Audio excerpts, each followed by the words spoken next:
Tried. I tried to come live earlier, honey, but I was so tired. And I actually got busy doing some other things. But I just got up from a nap, I don't know, maybe about an hour ago. And so now I'm ready to get back started.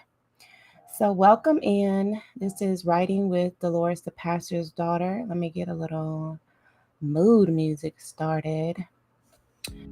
And I want you to let me know, what are you creating? Let me see. Okay. What are you creating? Yeah, so let me know. What are you creating? What are you working on? Let me see. I want to make sure that I encourage you. I send you some great creative energy and let you know I got your back and I'm here. And this is kind of like you know, a workstation where we're all just almost like we're all in the same room, but not for real. But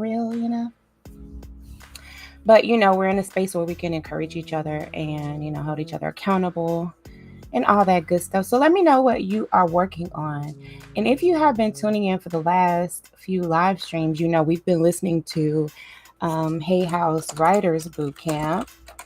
And we've been getting some really, really great info from the professionals about how to write a book proposal, how to nail down a hook, how to get over your writing fears. What else, y'all? What else have they talked about? Some of everything. Well, today we're going to listen to day 4, and this is the final days. It was a 4-day boot camp, and for day 4, they talked about getting people to read your book. Okay, because that's a big thing. Okay, that is a big thing. Because you do a lot of work, you create a book and all that stuff, and then it's like if nobody reads it, it's like that's not ideal. So we love to have people read our books and give their feedback. Let us know what you liked, what you didn't like, what we can improve on. I'm one of those. I'm one of those that likes, the constructive criticism, both ways, like give it to me straight, but you know what I'm saying? Don't be mean about it. Like there's a way to say things without being offensive or hurtful. So, I'm one of those types. Like give me the good, the bad, the ugly, and so that I can improve on the next one. And so today they're going to be talking about getting people to read your book. And so if you are someone who's been trying to write a book, who's thinking about writing a book, who's writing a book, who's debating on how to put out a book and all that good stuff, this is the stream for you, as well as the past 3 streams. And if you know someone who is writing a book, thinking about writing a book, wrote a book, trying to get their book out, all that good stuff, who's thinking about getting traditionally published or self-publishing, and they're debating the pros and cons of each, these are the streams for you. Okay, so go back and watch the last 3, and then today we're going to complete that series, the bootcamp series, with day 4. So like and share the stream and let your people know that we're going to be talking about they're going to be talking about, child. We're just going to be listening. Okay, we're just going to listen. We're going to work. As you can see, I am still making progress on volume 2 of my memoir series, which will be coming out in August 9th is my goal date for this book to be released. This is the sequel to my first memoir, and this one, y'all, this one's gonna hit on a whole other level. Do you hear me? Okay, so I'm gonna go back to where I left off, which was probably around page 33, if y'all were here for the last stream. Yeah, okay, page 31. So I highlighted this section so I know exactly where I left off and where to come back to. Let me see, what chapter was this? This one was my pretty long, and I call these episodes. So I have chapters, and then within the chapters I have episodes. So I'm on episode 4, which is chapter 1, and then let me go to it on this one. So I have a couple of different versions of the book written out. Well, I wrote out, some changes I wanted to make. So I'm just, comparing the two to see what I want to leave out, what I want to add, all that good stuff. So that's what I've been working on. So y'all let me know in the chat what you're working on. What are you creating? Are you on your job, and you just kind of listening in? Or, what are you up to? Are you in the bed? Okay, because it is 10:06 p.m. where I am in good old Alabama, in Sweet Home, Alabama. So it's possible that you are in the bed right now and you just want to listen in and let this soak into your spirit, into your subconscious as you sleep. And that is perfectly fine with me, if that's the case. Let me see. Today, I think this video is going to be just about 3 hours. And y'all, I'm going to try to go for that long. I'm tired, but writers, we're dedicated to our craft. And so sometimes we're up burning the midnight oil in creating so that we could put something great out into the world. Okay, so let me see what we got here. Hello, everybody. How are you? Hi, everyone. Kelly. 2 hours and 53 minutes. So y'all go ahead and tune in and let's get started. Hi, Ruth. I like to start my day off with all kinds of hearts. I know. It's so sad when the boot camp's over, we don't get all those hearts. It's so nice to just know you're all here, and we're really excited to have you, both the VIPs and those of you who are in the general audience. We have a lot of fun things to talk to you about today and do with you today. So good job making it back. It's a big deal that you made it back. Thank you. Exactly. How many of you have come for all 3 days or 4 days now? How many of you come? Quite a few are thumbs up and hearting it. Yeah. Wow. Amazing. Good job. Oh, lots of people. That's incredible. That's amazing. I love it. Yes. Amazing. Aw, great. Well, we have a lot in store. Should we jump in? Yeah, well, we have a lot to go, and we're going to start off today having a few people who have finished their books talk to you a little bit about what it was like and what they did and how they did it and what difference it made for them and all that sort of things, because we want to keep you excited to get that book done in the next year or to sell the one you've already written. That's right. Yes. And it's just so great because the people we have here today, they're just like you. And they really show you that you can do this. It feels like a huge marathon, but if you take it step by step, you'll get there. And we have a couple people who can really walk you through that today. So first of all, thanks to all of our authors who are on the call. Thanks for being here. And Reed, I don't know who, if we we're going to start off with Jillian Abbey. Let's have her, bring her up here so we can see her. There she is. There she is. Jillian. And I love it. She has her book back there. Yeah, I know. I love that. That's good. You learn about all this. Let people know about your book, Jillian. I love that. So Jillian was, so we have our Hay House Writers community, which we're going to tell you about in a little bit. And you might have seen it on your dashboard when you came in. And Jillian was the first winner from the Hay House Writers Community Contest. So she obviously was a member of the writers community. And we'll let her share her experience doing that and then getting her book done and all that. So welcome, Jillian. Thanks so much, Reed and Kelly. It is great to be back with this group. And as you mentioned, I'm just a few steps ahead of where everyone is here today. I remember sitting in these virtual seats and joining my January 4-day free boot camp. and knowing that I always wanted to be an author and that I didn't know how I was going to get there.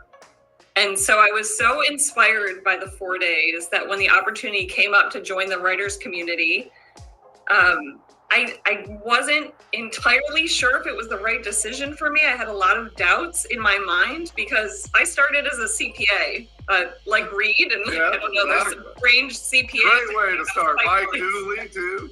Yeah, that's right. Exactly. Now we've got 3 speakers here who used to be CPAs. That's amazing. a miracle that we can even talk. Like, yeah, so if you're a CPA, you might as well sign up because that's the next right step. But for me, to give you some context as far as where I was in my life, I was going through a divorce to my spouse, my husband of almost 20 years. I was homeschooling my kids. We ran a small business together. We were through a year of the pandemic. I mean, there was a lot of challenging things in my life going on. And so the thought of joining and investing in myself almost felt a little selfish. And I don't know if anyone else there, especially women out there or mothers out there, sometimes it's hard to invest in ourselves when we know there's a lot of other places where we could spend our money. But deep inside, this felt like the next right step for me. I knew that I was going to want a community and need a community that would support me through the process. I knew I needed accountability. I also thought it was such a unique, and I can't overemphasize this enough, that if you're brand new to an industry, the fact that you could sit on a Zoom call once a month with 2 incredibly successful, knowledgeable CEOs in the industry and get information from them and have the chance to ask a question, like, that alone was so invaluable to me. And then there was the contest. And I had talked to a friend who had self-published. She told me about the process. I knew for me in my brain, it seemed incredibly overwhelming. And so the contest seemed like my shot, my one way that maybe I could make it into publishing. I felt like I was the kid at the concert and the bouncer comes over and says, "Hey kid, here's the back door." So fortunately enough, I joined the writers community. I loved it. The contest was coming up and somebody gifted me a session with a life coach.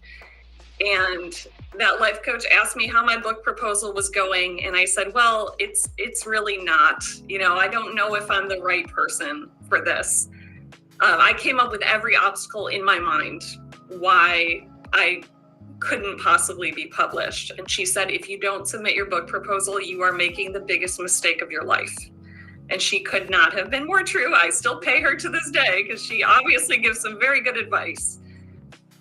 But we worked hard. I got my book proposal in a few months later, my phone rang while I was sitting in my minivan in the parking lot of my kids' tutoring school. And it was Reed. And I quickly grabbed a notebook and a pen because I thought, okay, I'm going to have to take notes. Like, I don't know what Reed is calling me for. It must be because my credit card expired and my community membership, because, Reed would, of course, take care of all the accounting and administrative work, too. And Reed said, you won. And so I took what is probably the most ridiculous note of my life that I still have today. You can see, it just says, Reed won. That was it. As if like somehow I would get off the phone and forget what happened during the conversation. But I keep this piece of paper and I actually keep it on the bulletin board that's right in front of my desk here when I work and I write every day, because it's the reminder to me that I did what I thought was impossible and I made it possible. And that's why I'm so excited to be here with you, because while not everyone joins the community, not everyone submits their book proposal, and not everyone can win, you can give yourself a shot. You can give yourself a great opportunity.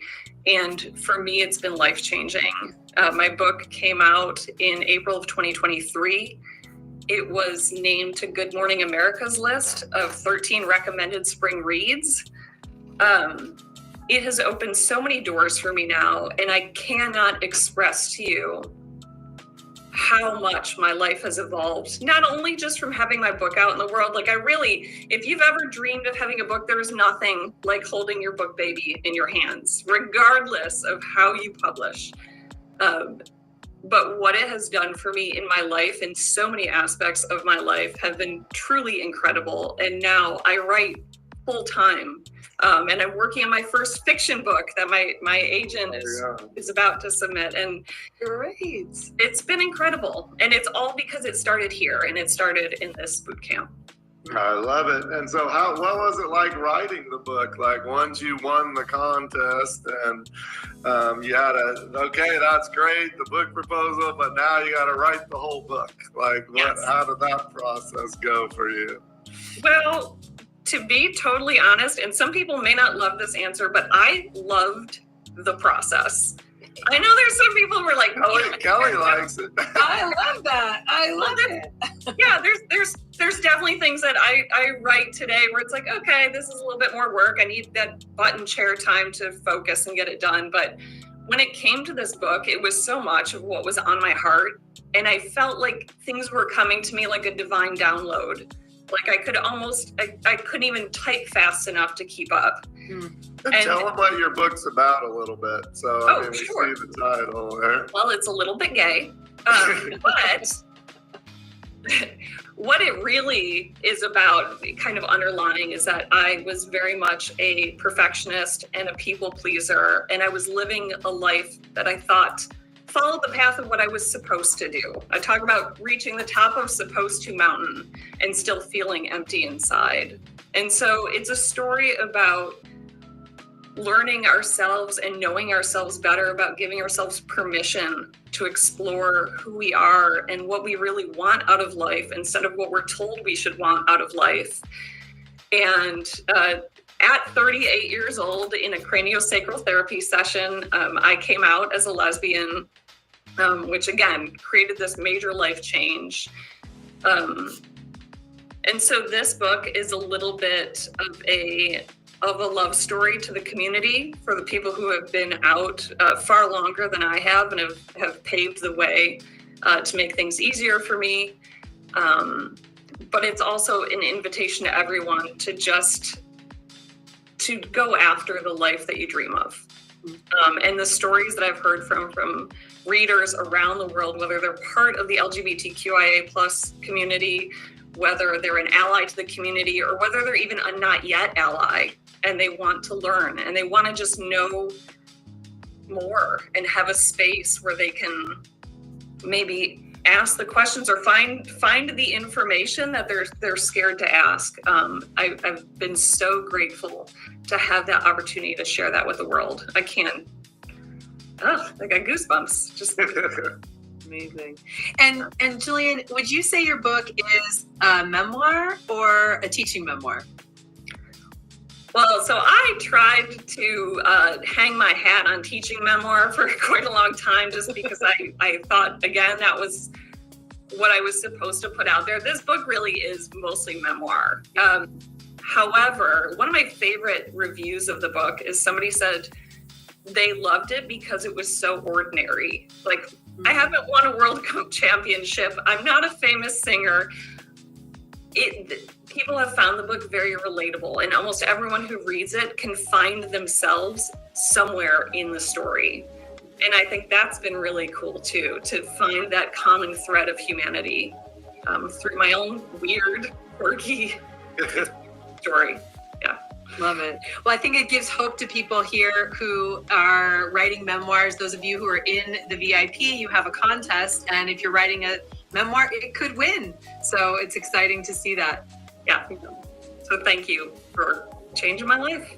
Well, thank you, Jillian, for stopping by for a little to share your story. And if the book sounds interesting, you can get it on Amazon. Perfectly Queer is the name of the book right there. There you go. And but it's so great, and it just shows like the writers community. You can learn a lot and get your book and change your life. Like, it's amazing. So we love these stories, me and Kelly, because we do a lot of work and lots of people see it, but we don't see the results of everyone. We know there's lots of good ones, but it's fun to hear from them directly. So yeah.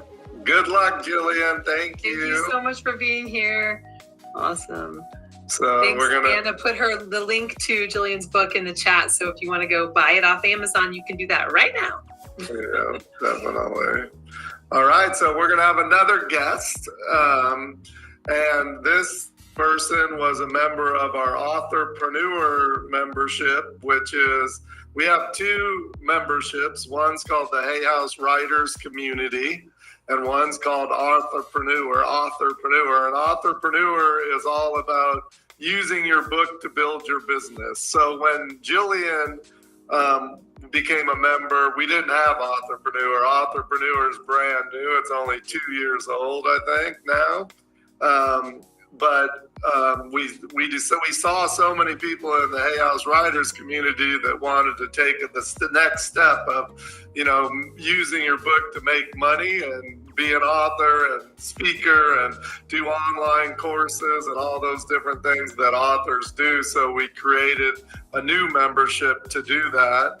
And our next guest is Keela Parkinson, and she was a member of the Authorpreneur group, and then she self-published her book, My Moody Day Book, with Balboa Press.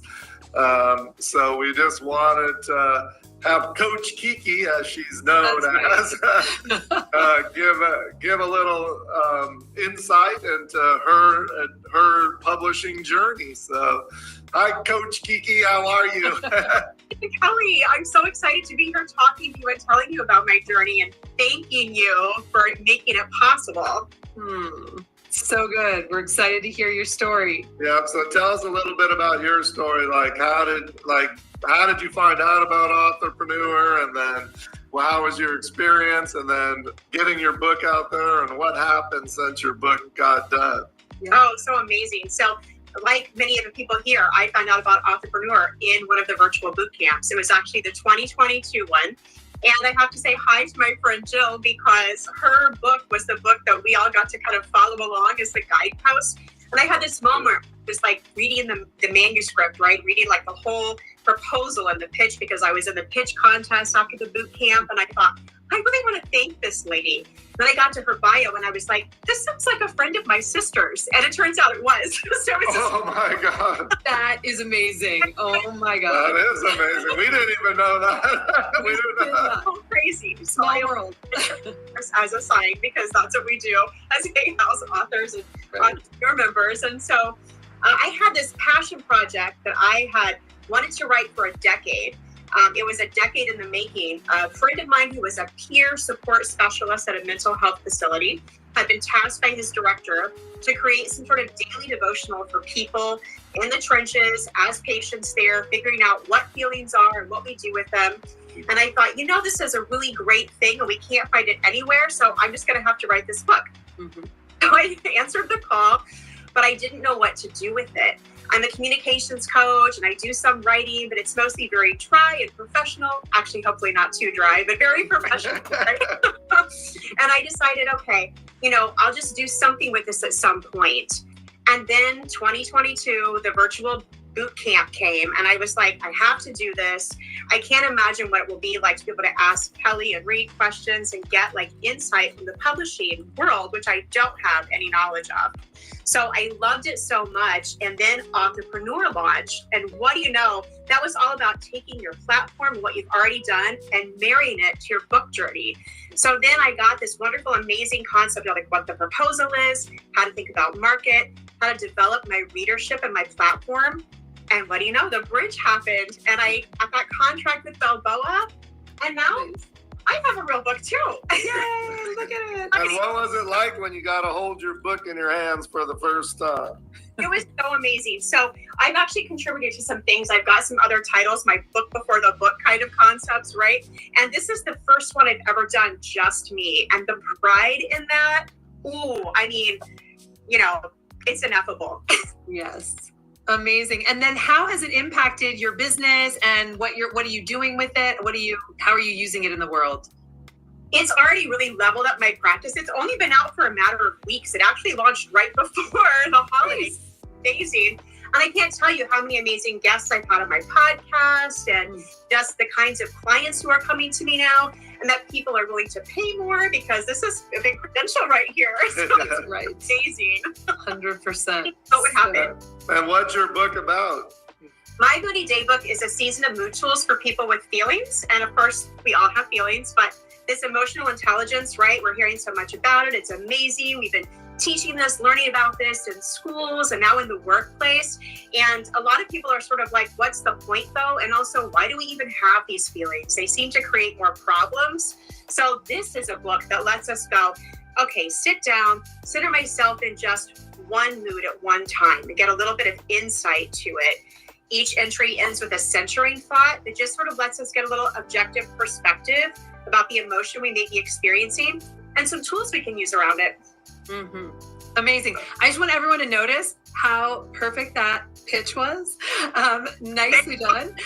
And we've been working on writing hooks this week and really being able to speak to it. And it was, you didn't know Reed was going to ask you that. He asked you, and boy, were you ready. So I just want to say that's fabulous example you just set for everyone here in the boot camp of what we would love for each of you to be able to do when someone asks, oh, tell us what your book is about. So good job. Thank you.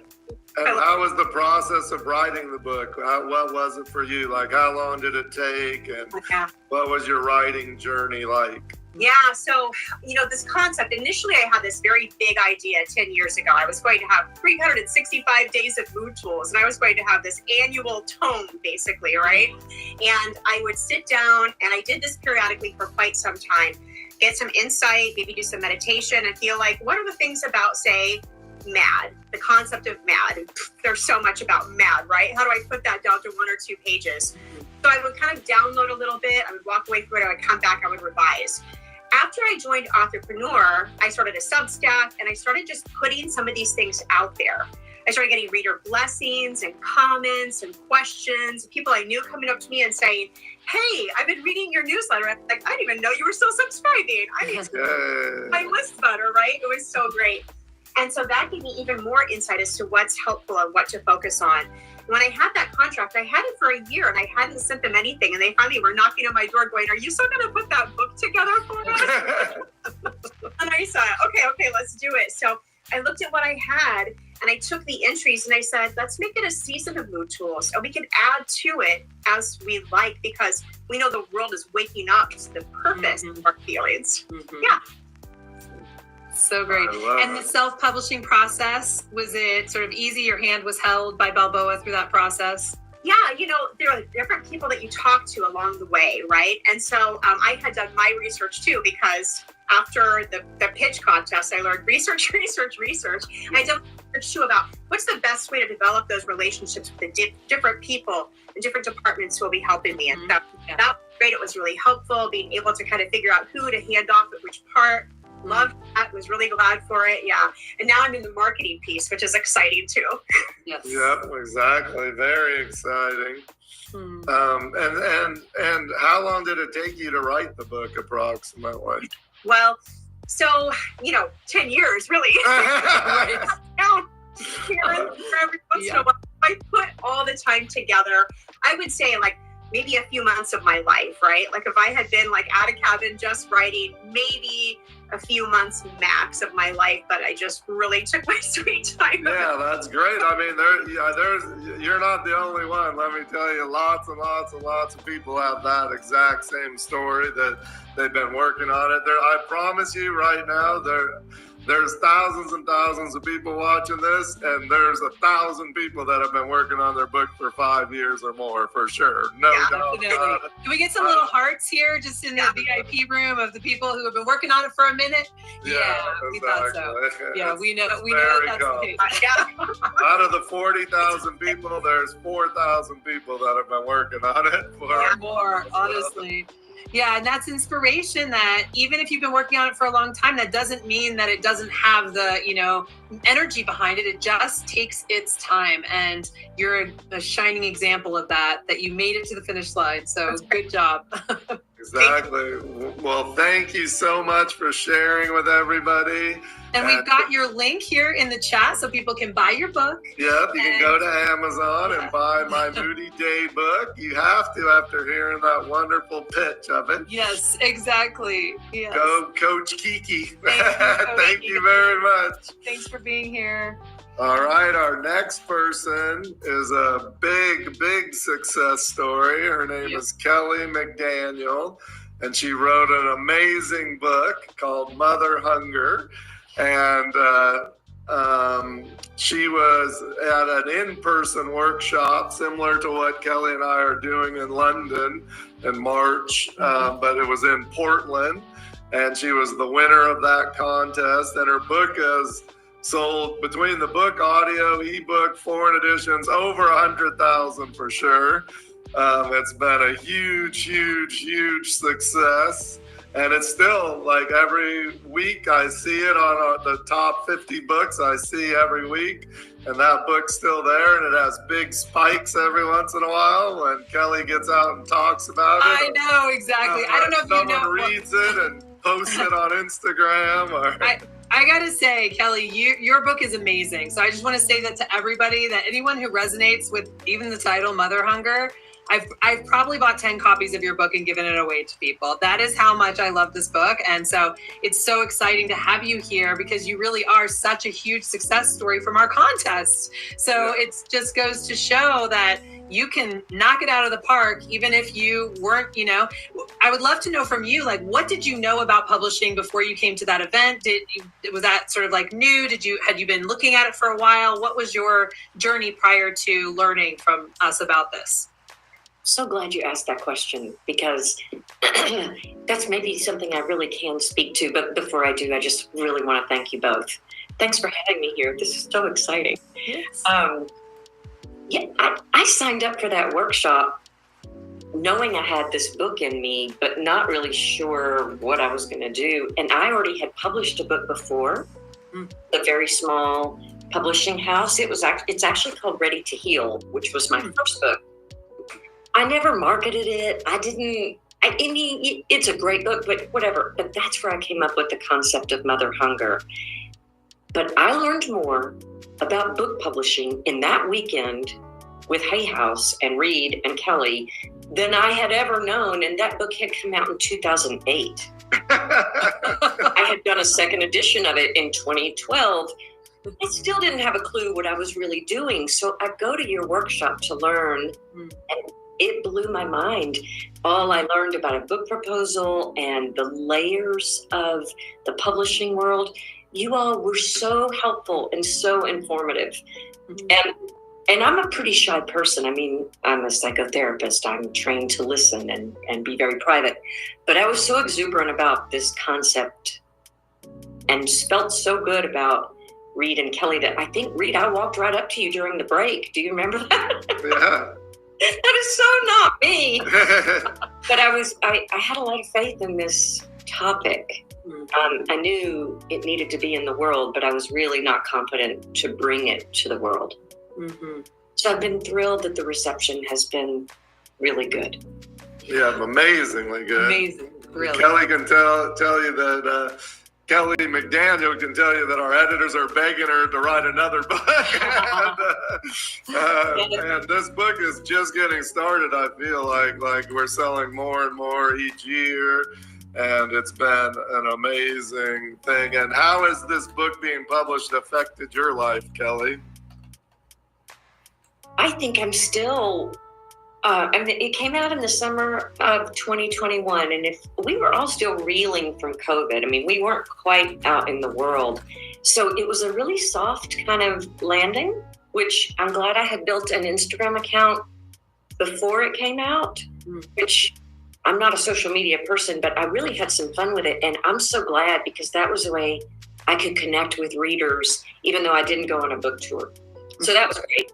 But then what really changed everything is Jada Pinkett Smith was at her best friend's house one weekend having brunch, and she saw the Mother Hunger book on the coffee table, and the title spoke to her. And anyone with Mother Hunger, the minute they hear the title, it lands with a thud.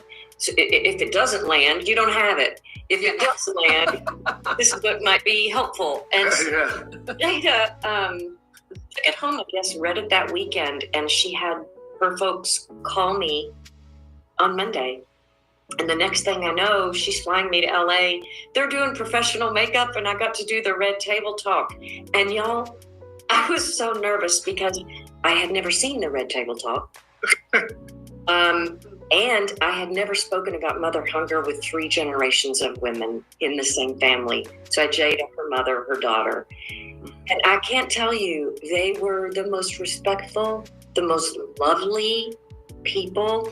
And then they had me out again when Jeanette's book came out about I'm glad my mom died. Mm-hmm. They called me right up and they said, we think you need to be on the panel to talk to Jeanette. And so 2 times Jada has really championed this topic, this book, and I'm eternally grateful too. Mm-hmm.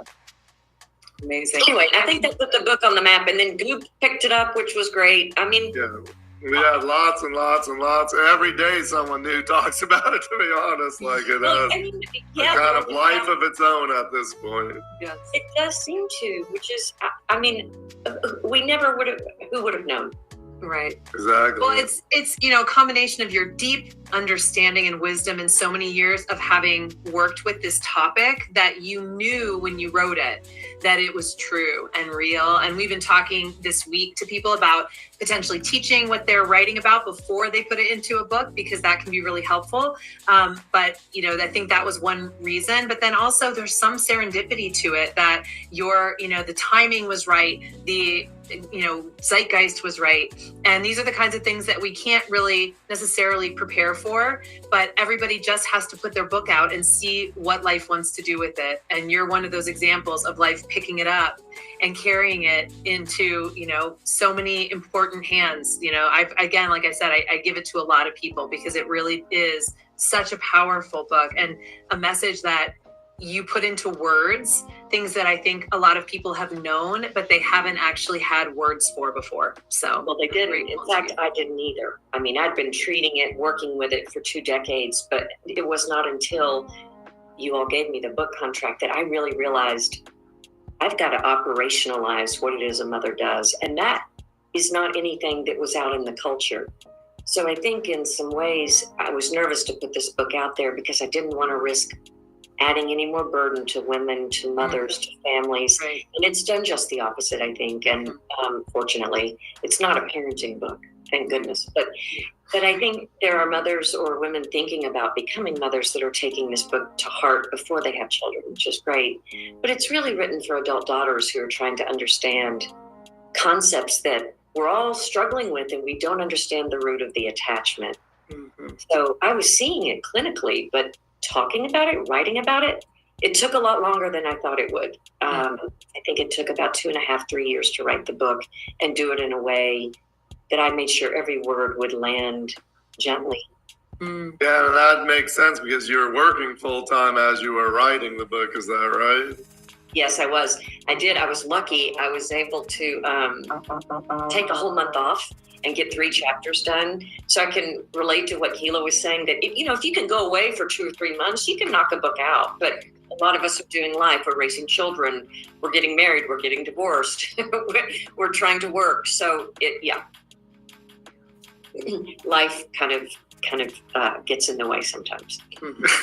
But I've been really thrilled too with how well your outreach has been with outside the U.S. I get so many words of affirmation from the UK, from a lot in Latin America. People really saying, will you, speak to this in another language, which I think, we've been doing our best to do. Mm-hmm. Yeah. We did talk about that, I think, on day 2, about that's one of the benefits of going with a publisher and the traditional route is that you do have professionals out there pitching your book and letting the world know that it exists. Yes. And then it has the opportunity to be translated into these other languages. Yeah, and really how it works, just like all you guys understand, is we put it out in English, and with Hay House it comes out in the UK, Australia, the US, and Canada, and all at the same time. But then really people present it to people all over the world. But as it starts selling, a lot of times in those markets, people recognize it and go, oh, I should do it in Spanish, I should do it in German, I should do it. It's in, I think, like 16 or 20 countries in different languages and that sort of thing. But you never know which ones it's going to catch on. You know, so that's the thing is that we were saying, we gave an example of another book that became huge in Germany, and you just never know like what's going to happen, when it's going to happen. The books seem to take off on their own, and even if you self-publish your book, you'll get people that might find it on Amazon and say, oh, can I publish it in this country or that country? It's very, very common that it happens, and so it's great though that you see that, and all these people come to your website or Instagram and message you and all that sort of thing. Kelly, can you give people just a quick idea of what the book's about? Like, we see the title and everything, and a few people are going like, I see the title, but what's it about? So. Yes, exactly. Which you remember we kind of discussed that, Reed. But what Mother Hunger is a book that speaks to adult women, what it is like to grow up as a daughter, being born needing certain things as human babies. We need nurturing, we need protection, and we need guidance. And we look to our mother for this because we're born attached to her already. We fall in love with her in utero. We already know her voice, her smell, and we're already in love when we're born. So it works a lot with attachment science, a lot with the early 3 years of life, the first 1,000 days of life. What I want to say is, even though it's packed full of science, it's written in a way that it's for the general population. It's not a clinical text, although I have therapists. It's changed my life because now I train therapists. Because they're all coming to me saying, we didn't learn this in grad school. And even when we did try to learn it in grad school, nobody explained it this well. So it's helping them in their practice, help all the people that are reading the book. Lots of people go in and give the book to their therapist and say, you got to read this because this is my problem. So it's really been helpful, I think, professionally and for the general population, but it's definitely not written in a clinical way that would be off-putting. But one of the biggest gifts is when you all said, hey, go ahead and go do the audiobook. Because it turns out, and I didn't even know this, that I have a whole chapter in this book for women who grew up with a more difficult form of mother hunger. It's on a spectrum, really, because some of us get some nurturing, but maybe we weren't protected. Maybe we got lots of guidance, but not a lot of soft affection. So sometimes we missed out on all of it. And I have a special category for that. Well, it turns out, and I didn't know this, but that the women that fit in that category, in third-degree mother hunger, really can't read the book. The concentration's not there. It's too triggering. It's a difficult topic. And what they can do is listen to the audiobook. And I get feedback all the time that women are using it to go to sleep at night. They're listening to it when they drive before they go pick up their children. They listen to it before they have to go see their mother. They listen to it when they just need to go stretch and do some yoga. So I think my wife listens to it before she goes sees her mother. My wife loved the book so much. Really, to be honest, like Kelly and Nancy Levin both told me, oh my God, this is the greatest book. And then we published it. So I was already a big fan before we even got it out. And then I gave it to my wife and she loved it. So those are three of the people I trust the most to tell me if the books are good. And then that helped me get everyone excited here. Obviously your editor was already saying how great it was too, but it really shows you when you write that, we've been saying for 4 days, write a great book and everyone will tell you about it. It's just like Jada reading the book and say, you got to have her on. And that's what's happening. More and more people are reading it. So writing a great book that took 2.5 years to write was totally worth it because it changed your life forever. It's like Kelly McDaniel now is different than she was before the book, I'm assuming. So. Oh yeah, nobody knew who I was. Right. Thank you for telling me that, though. That's really wonderful. I didn't know that. It's been such a neat surprise to see how the book finds the nightstand. I was out taking a jog the other day. I live in this little rural mountain town. Nobody knows who I am. It's great. I'm out taking a jog. This is the coolest. And there's a guy out working in the yard, and he works on a lot of yards around here. And he stops me. I've got on no makeup. No, I don't know how. He said, Are you that person that wrote Mother Hunger? I'm like, okay, first of all, men don't usually come up to me because it's not a book. And I said, yeah, first thing in the morning. I said, yes, I am. And he said, it's on my wife's nightstand, so I recognize your picture. That's amazing. It's just the coolest. Yeah. That's amazing. Well, congratulations, Kelly. I know it's going to continue going great because like I said, every week I see giant sales, so it's still selling great. We look forward to talking you into book number 3 and get that one out. I had to give you the pitch since I got you here right here. That's right. Because I'm always asking Patty and the whole team, like, can we get another book from Kelly? Like, what's going on? So we'll talk. Exactly. Thank you. Thank you very, very much. So good to have you. Thanks for coming and sharing your wisdom with all these writers all over the world. So thank you very much. So there you go. You heard a bunch of things from 3 amazing ladies who have experienced our writers community, our authorpreneur, and our live workshops and the difference their books made. They took different approaches to getting them out there into the world. One self-published, the other 2 were winners of the contest. But it's been amazing for them, and we want you guys to be able to have that opportunity. And so we want to tell you guys a little bit about our Hay House communities. So we have when you came here on your dashboard, there was a link to the communities that you can learn more. You can go to hayhouse.com/join. It has information about each of them, and we're going to share a little bit about that with you right now. So we're going to tell you about each of them. And how do you want to do it, Kelly? Do you want to? I think we should watch the video, and then I'll sort of share screen and show everybody what's going on inside these memberships. Perfect. So here's a little video, like a 4-minute video to tell you about the memberships. Hello, future author. We're so glad you're working toward your dream of writing and publishing a book, and we're thrilled that you might join one of Hay House's memberships to support you on this exciting journey. Reed Tracy and Kelly Notaris are expert guides. With over 50 years of combined publishing experience, they've helped thousands of aspiring authors write, publish, and market their life-changing books. The insightful advice, insider information, and depth of knowledge they bring to our memberships is unmatched. Now, with 2 different membership programs, you may be wondering which is right for you. The Hay House Writers Community is a powerhouse group of people who love to write.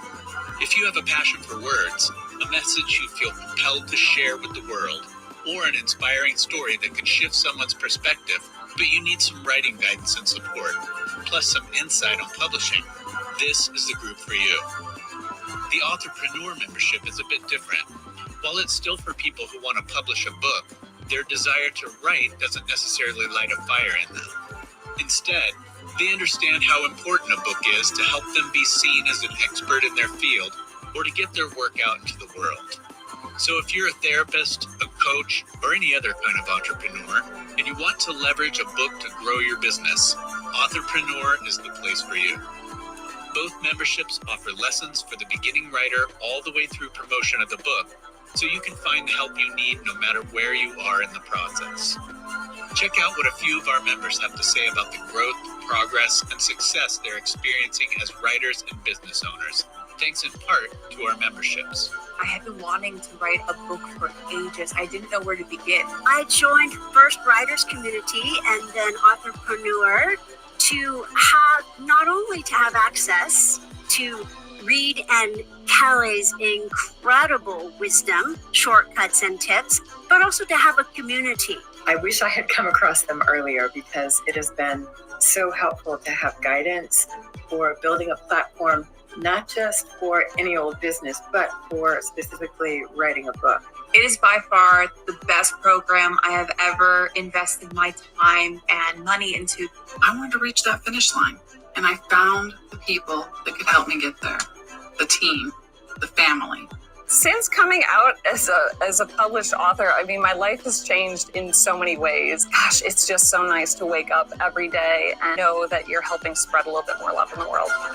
With our memberships, we've demystified the writing and publishing process so that you can learn everything you need to finally get your book out into the world and save yourself the time, money, and frustration that often come with navigating the publishing process alone.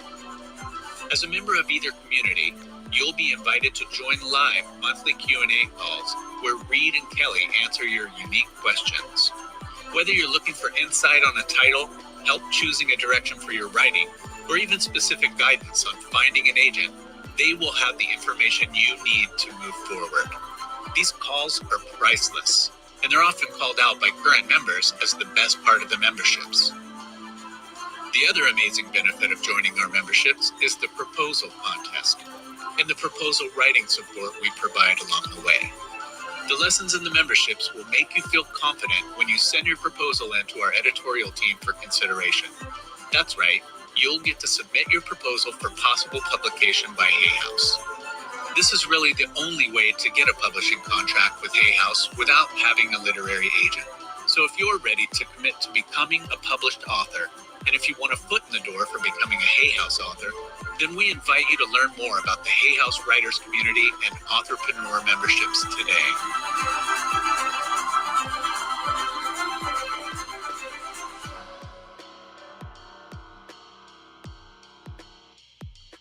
All right, so this gives you a little idea of the different, of the two different memberships that we have.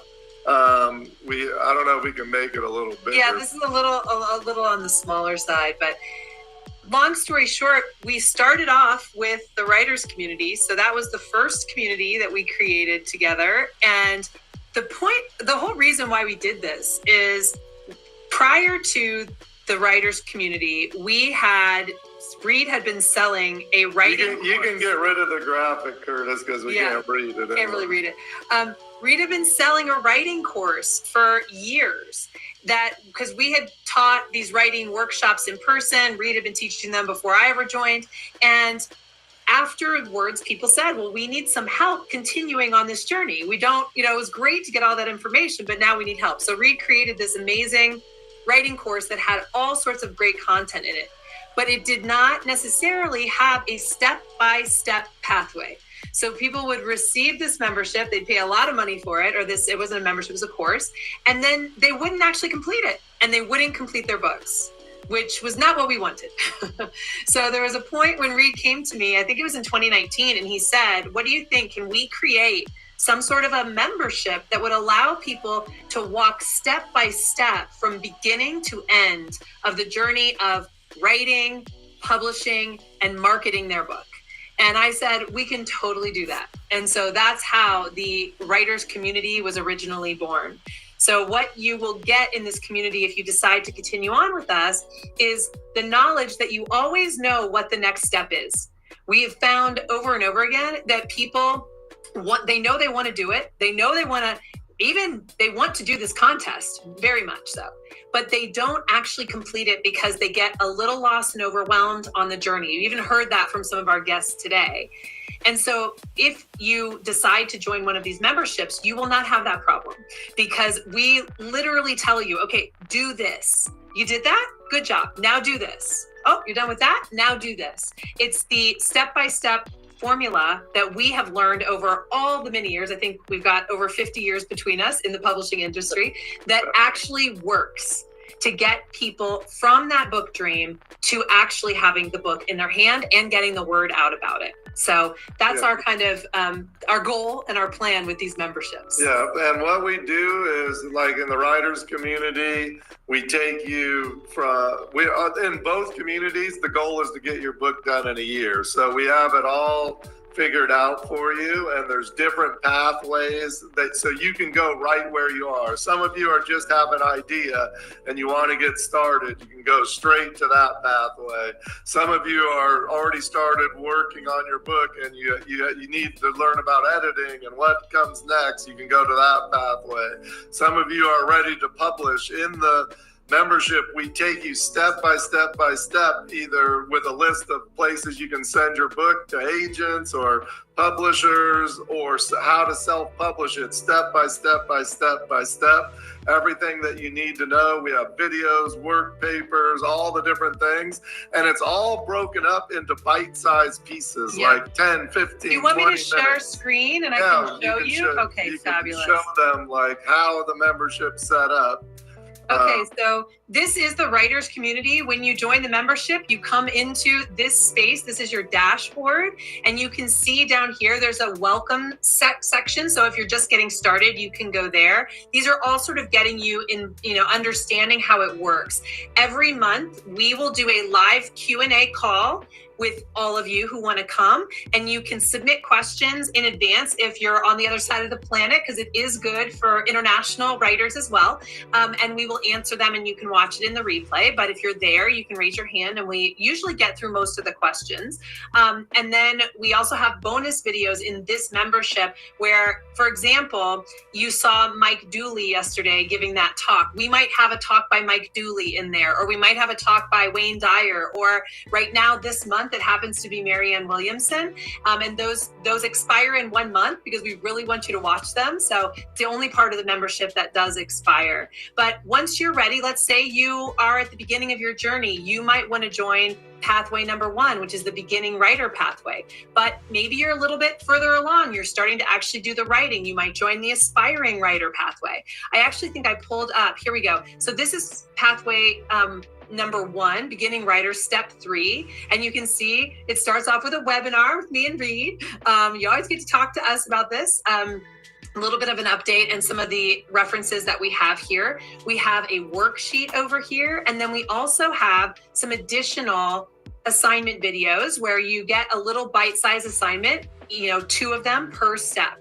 And each one of these steps, roughly, we expect you to be able to do in, let's say, a month.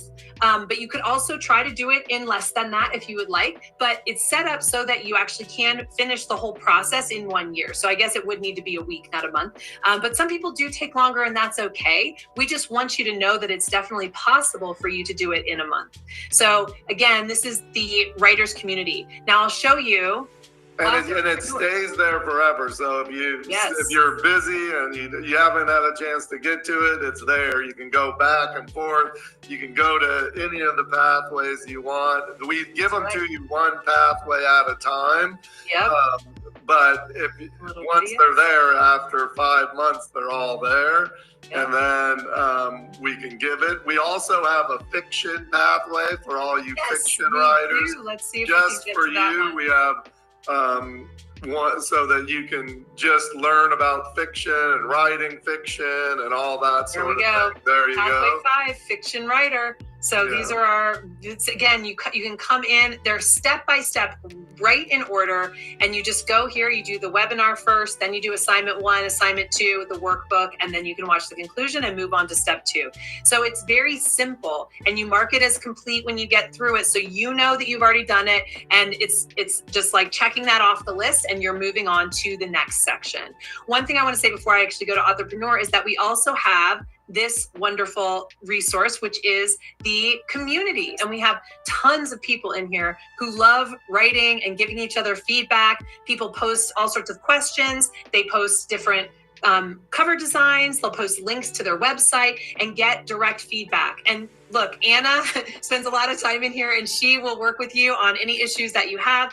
And then you can also be supporting other people. We also have these cool challenges in here where we suggest that people actually do something, this month, let's get something done. If you haven't actually done your pathway for the month, you should go do that pathway. Or you can also go through here and write. You can see like 172 people joined from the September boot camp, sort of welcoming them to the writers community. We'll have another one of those for this boot camp, the people that come in. So there's a lot of opportunity to connect with other writers who are on the same journey that you are on, which is something that we hear is so important from these boot camps. Yeah, and there's thousands of people in this membership, so there's always people there to interact. And also there's 2 contests as part of each of the memberships. And you also, anyone who joins the writers community, you also get the writers course that Wayne Dyer and I did together back in the day, that we used to do these weekend workshops, just he and I, and it's all inspiration from Wayne, all his knowledge of book writing, which he wrote 42 books and he had a bestseller in 5 decades. So like no one else has that resume, I don't think. So it's great. And even though he's been gone for 10 years, the stuff is still super, super relevant because obviously all this doesn't go out of style. It's the same sort of information and inspiration that you need to get your book done. And it's awesome part of it as well. So, and then we'll show you the authorpreneur one, so the difference really between the two is that the Hay House Writers community is like, if you're just getting started, you want to get the book written, you really want to get it out there for yourself, your family, your loved ones, and just see what it's like to be an author and get that experience and thought and idea. And that's the spot for you. If you are ready, like you want to write a book and you want that book to help your business and help understand how you can do all this, like Kelly was saying, like her business has exploded since the book, and Jillian said the same thing, and it's super common for that to happen. And then we created the authorpreneur one for those kind of people that really want to make this a business, really want to understand all the ways that you can make revenue. It has all the stuff from the first membership, from the writers community, plus all the business stuff that isn't in the other one, like in depth, like how to start a membership, how to get going on your online course, how all this ties together. And this is the Pro Pathway map. So you can see with the authorpreneur, we have a pathway 2 is building your platform. We want you to start doing that soon. Then we go all the way through how to use the book to grow your business. So that's a difference between authorpreneur and then the writers community. There's not as much about growing your business in the writers community. We definitely talk about promoting your book. So if you are wanting the book to come out, just the book itself, it's a fabulous resource. If what you are doing is you already have a business underway, you're already a coach, or you're a healer, or you teach people marketing, or whatever it is that you do, and you want this book to 10x your business, this is where we teach you how to do that. So it's something that's really useful for those of you who are in that part of the world. And then also we have the similar wonderful, and Krista runs our community here, where again, you're invited to join, ask questions, find out more. There's a lot of responses to each of these. People really love getting into the conversations and posting things, posting their, if they had a podcast or they got their new, here we go, some sort of a video about their book, etc. People post and give feedback and likes, etc. So this is, in both cases, a wonderful place to get to know other writers and to be able to support other people along the journey. The authorpreneur membership came out of the writers community. We had so many people that wanted to take it to the next level and take their business to the next level that we decided to start that. And we started it with just people from the writers community, and since it has grown, it's smaller than the writers community because it's more targeted to making your business grow. And we also have guest speakers like similar to the interviews, or like Mike Dooley or other people. Usually 3 or 4 or 5 times a year we'll bring someone in like very famous and that can share how their book made their business different, and you can interact them. Both of them, Kelly and I, meet with you once a month. That's right. And we answer your questions and give you more information. It's kind of just like we do here at this writers boot camp, but obviously it's a more limited audience. We don't have 40,000 people in the writers community, so there might be 300 or 400 people at the most on any call. Right. And so you get your questions answered, and we're there to help you. But it's just a hand holding through the process and a motivation for you to get it done, which that's the reason, like Kelly said, that we made these, is we want you to finish the book. Like, to be honest, when we did the online course, we made way more money at Hay House. Like, I could get on, do the workshop, sell all the courses, and then no one finished their book. So our goal is to have you help do the book, and it's hayhouse.com/join, or on your dashboard for you to check them out and see which one's right for you. So we promised you that today we were going to talk to you really about how to get your book out there in a big way, and that's what we did, bringing those 3 people on at the beginning. But this next guest is by far the one who we hear over and over helps people more than any guest that we bring on, both because she is just like you, someone who wanted to write books and has now, after, she'll tell you her whole story, but a dozen years, written 7 of them, I believe, if I'm right. And she also has grown her business, and she helps, in addition, with the resistance that we've been talking about, the different difficult feelings that we have that come up when we're writing a book. She's gone through them all, and she helps people every day to get through them. And so without further ado, should we bring the Nancy on? Hi, Nancy. Do it. Hi, Nancy. Oh, I'm so happy to be here. Yeah, thank you for being here. My pleasure. I'll let you take it away. Go for it. I'm really, honestly, so thrilled to be here with all of you. And, so many of you have already been with me in my booth this week, which has been amazing. And I have been watching every minute of this boot camp alongside of you.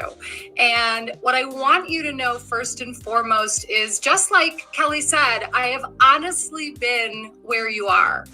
And everything you're learning, everything you're experiencing here and absorbing in this boot camp, I want you to know, I'm here to tell you that this shit works. So even if you're feeling overwhelmed or resistant, as I've heard from so many of you in my booth, it is okay. You are taking in a lot of information right now. And the number one thing that will alleviate your overwhelm is taking action. Micro action, in fact, because that's what's going to set you up for success. So it's not even about the right action. It's simply about forward movement, because movement creates momentum, and momentum creates possibility. So I'm going to share with you my journey, and I'm going to invite you to find yourself inside my story and allow it to illuminate the path for you. So I was the event director at Hay House for 12 years. I traveled the world with the greatest minds in the field of self-empowerment, self-help, healing, wellness. I was incredibly fortunate to be quite close with Louise Hay, Wayne Dyer, so many of our authors. I always say I had a front row seat and a backstage pass to all of the speakers. And the truth is that none of their teachings could really land in me until I was faced with my own personal crisis. So my own personal crisis came in the form of me blowing up my marriage. And so since I know many of you are writing teaching memoirs or prescriptive nonfiction, I'll let you know ahead of time that my books are really an intersection of these. I use my own story as the through line. And so that crisis I experienced was really the catalyst for me to begin my own healing process. And it was the gateway to opportunity. So as I was producing all of the Hay House events, people would come up to me and they would say, when are you going to teach? When are you going to write a book? But I had my dream job at Hay House. I thought I was doing exactly what I was meant to be doing with my life. And yet something else was actually emerging in me over time that wanted my attention. And so everything began unfolding back in 2008. I was on my way home from Hay House's I Can Do It at Sea cruise in Mexico. And I was at the San Diego airport on my way back to Boulder, Colorado. And once I got through security, I noticed there was a voicemail on my phone. I held the phone up to my ear and heard the voice of my then husband say to me, I read your journals. You better get your ass home. There's hell to pay. And in that moment, I sunk to my knees. I was on the ground as people were boarding the plane around me. I don't remember getting on the plane. I don't remember flying. I didn't listen to any of the voicemails that came in while I was in the air. And then on my way from the Denver airport back to Boulder, I did something very scary. I admitted the truth to myself. And then I told the truth to someone safe. So I called a close friend. I let her know what was happening. And she suggested that I check into the hotel that was a couple of blocks away from my condo. She said, check into the hotel. And if you decide to go home and talk to him, this way you have an exit strategy and you've got somewhere to go. So I walked to my condo and up the 3 flights of stairs where my then husband was standing just inside the door, holding 4 of my journals. And he said to me, I'm going to make copies of pages and I'm going to send them to your friends, your parents, your sister, your coworkers. And let's see what they think when they find out about the real Nancy. So he knew that my greatest fear was any sort of exposure. And no one knows how to push your buttons like someone you've been married to for 18 years. And so in that moment, I knew I had a choice. I could either go back to sleep or I could take action and make a major change. So I had been living by the motto, never let them see you sweat. I had been projecting an image of perfection to the world. I had been managing the perception of others by giving them a very specific lens to see me through. I only wanted to be seen in a very particular way because I, like most of us, had been packaging myself to be palatable to others for my entire life. And what I know now is that I wrote in my journals a bomb that was to detonate 8 years later. It took me 2 years to leave the marriage, but I left the house that night. And the next morning, after very little sleep, I got a phone call from him. And he said, if you're not home in a half hour, I'm going to call your parents and I'm going to call your sister. And so I knew that he wasn't bluffing. And I knew that it was time for me to take responsibility for my own life. I picked up the phone and called my parents and I got them both on the line. And my mother first said to me, what's going on? And I said, it's highly likely we're getting divorced. And my mother said, what happened? And I said, I got home last night He read my journals and discovered that I had an affair 8 years ago. And my mother said, without missing a beat, I am so sorry to know that you've been carrying this around all by yourself for 8 years. And in that moment, I knew that the dissolution of my marriage would lead to the great healing with my mother. What I'm an advocate for is truth-telling. Who I was in the year 2000 was someone who didn't know how to tell the truth, not to myself, not to anybody else. I didn't know at that time how to get out of a marriage I felt trapped in. I didn't know how to extract myself from the cage of his rage. I was too invested in being his rescuer, his saver, and his fixer. And I came by it very honestly because I was born into a family where the first child, my older brother, was severely disabled, incapacitated really. And so at a very early age, I took on the imprinted belief, my needs are not important. His needs are more important than mine. Everyone else's needs are more important than mine. And then when I was 2, my older brother died. And the imprinted belief became, if I am imperfect like my brother, I will die. And thus began my quest for perfectionism. And I felt an urgent desire to heal a grief in my parents that could never be healed. And I also felt an extreme need to be more than just myself for my parents, to be 2 children for them. And so fast forward to the day I met my husband. It was as if he said to me, "Hi, I'm broken." And I said, "Great, I am Superwoman. I will fix you." And as we became more enmeshed, and as I sublimated all of my wants and needs and desires to fulfill all of his, I completely lost myself in my marriage. Because here's how this works. When we're young, under the age of 10, we form unconscious beliefs based on conclusions that we draw about ourselves. And these are the limiting shadow beliefs.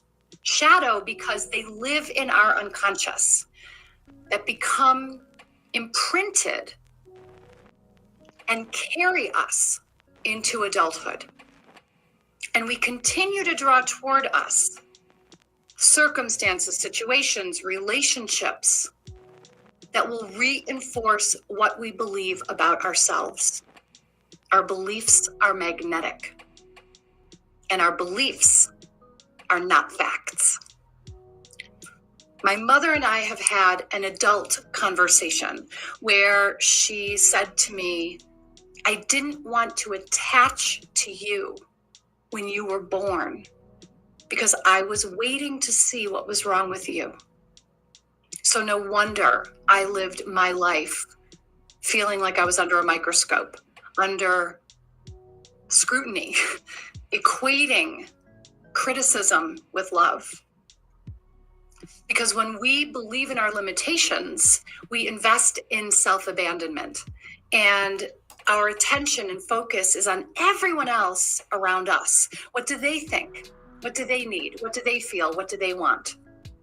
And so if any of you resonate with being a people pleaser, a peacekeeper, a conflict avoider, someone who doesn't want to rock the boat, chances are that you're living this way. And here's the deal, the boat needs to be rocked.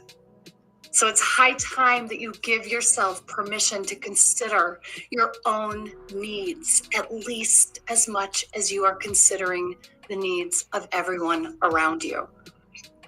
To turn your antenna inward. What do I think? What do I want? What do I need? What do I feel? I had been chasing all of the external validation, all the gold stars, wanting all the accolades, all the applause, all the approval. And what I learned is that in chasing all the gold stars, even when I got them all, no amount of gold stars will ever be enough to fill the void within. because everything we are seeking externally needs to be resolved internally first.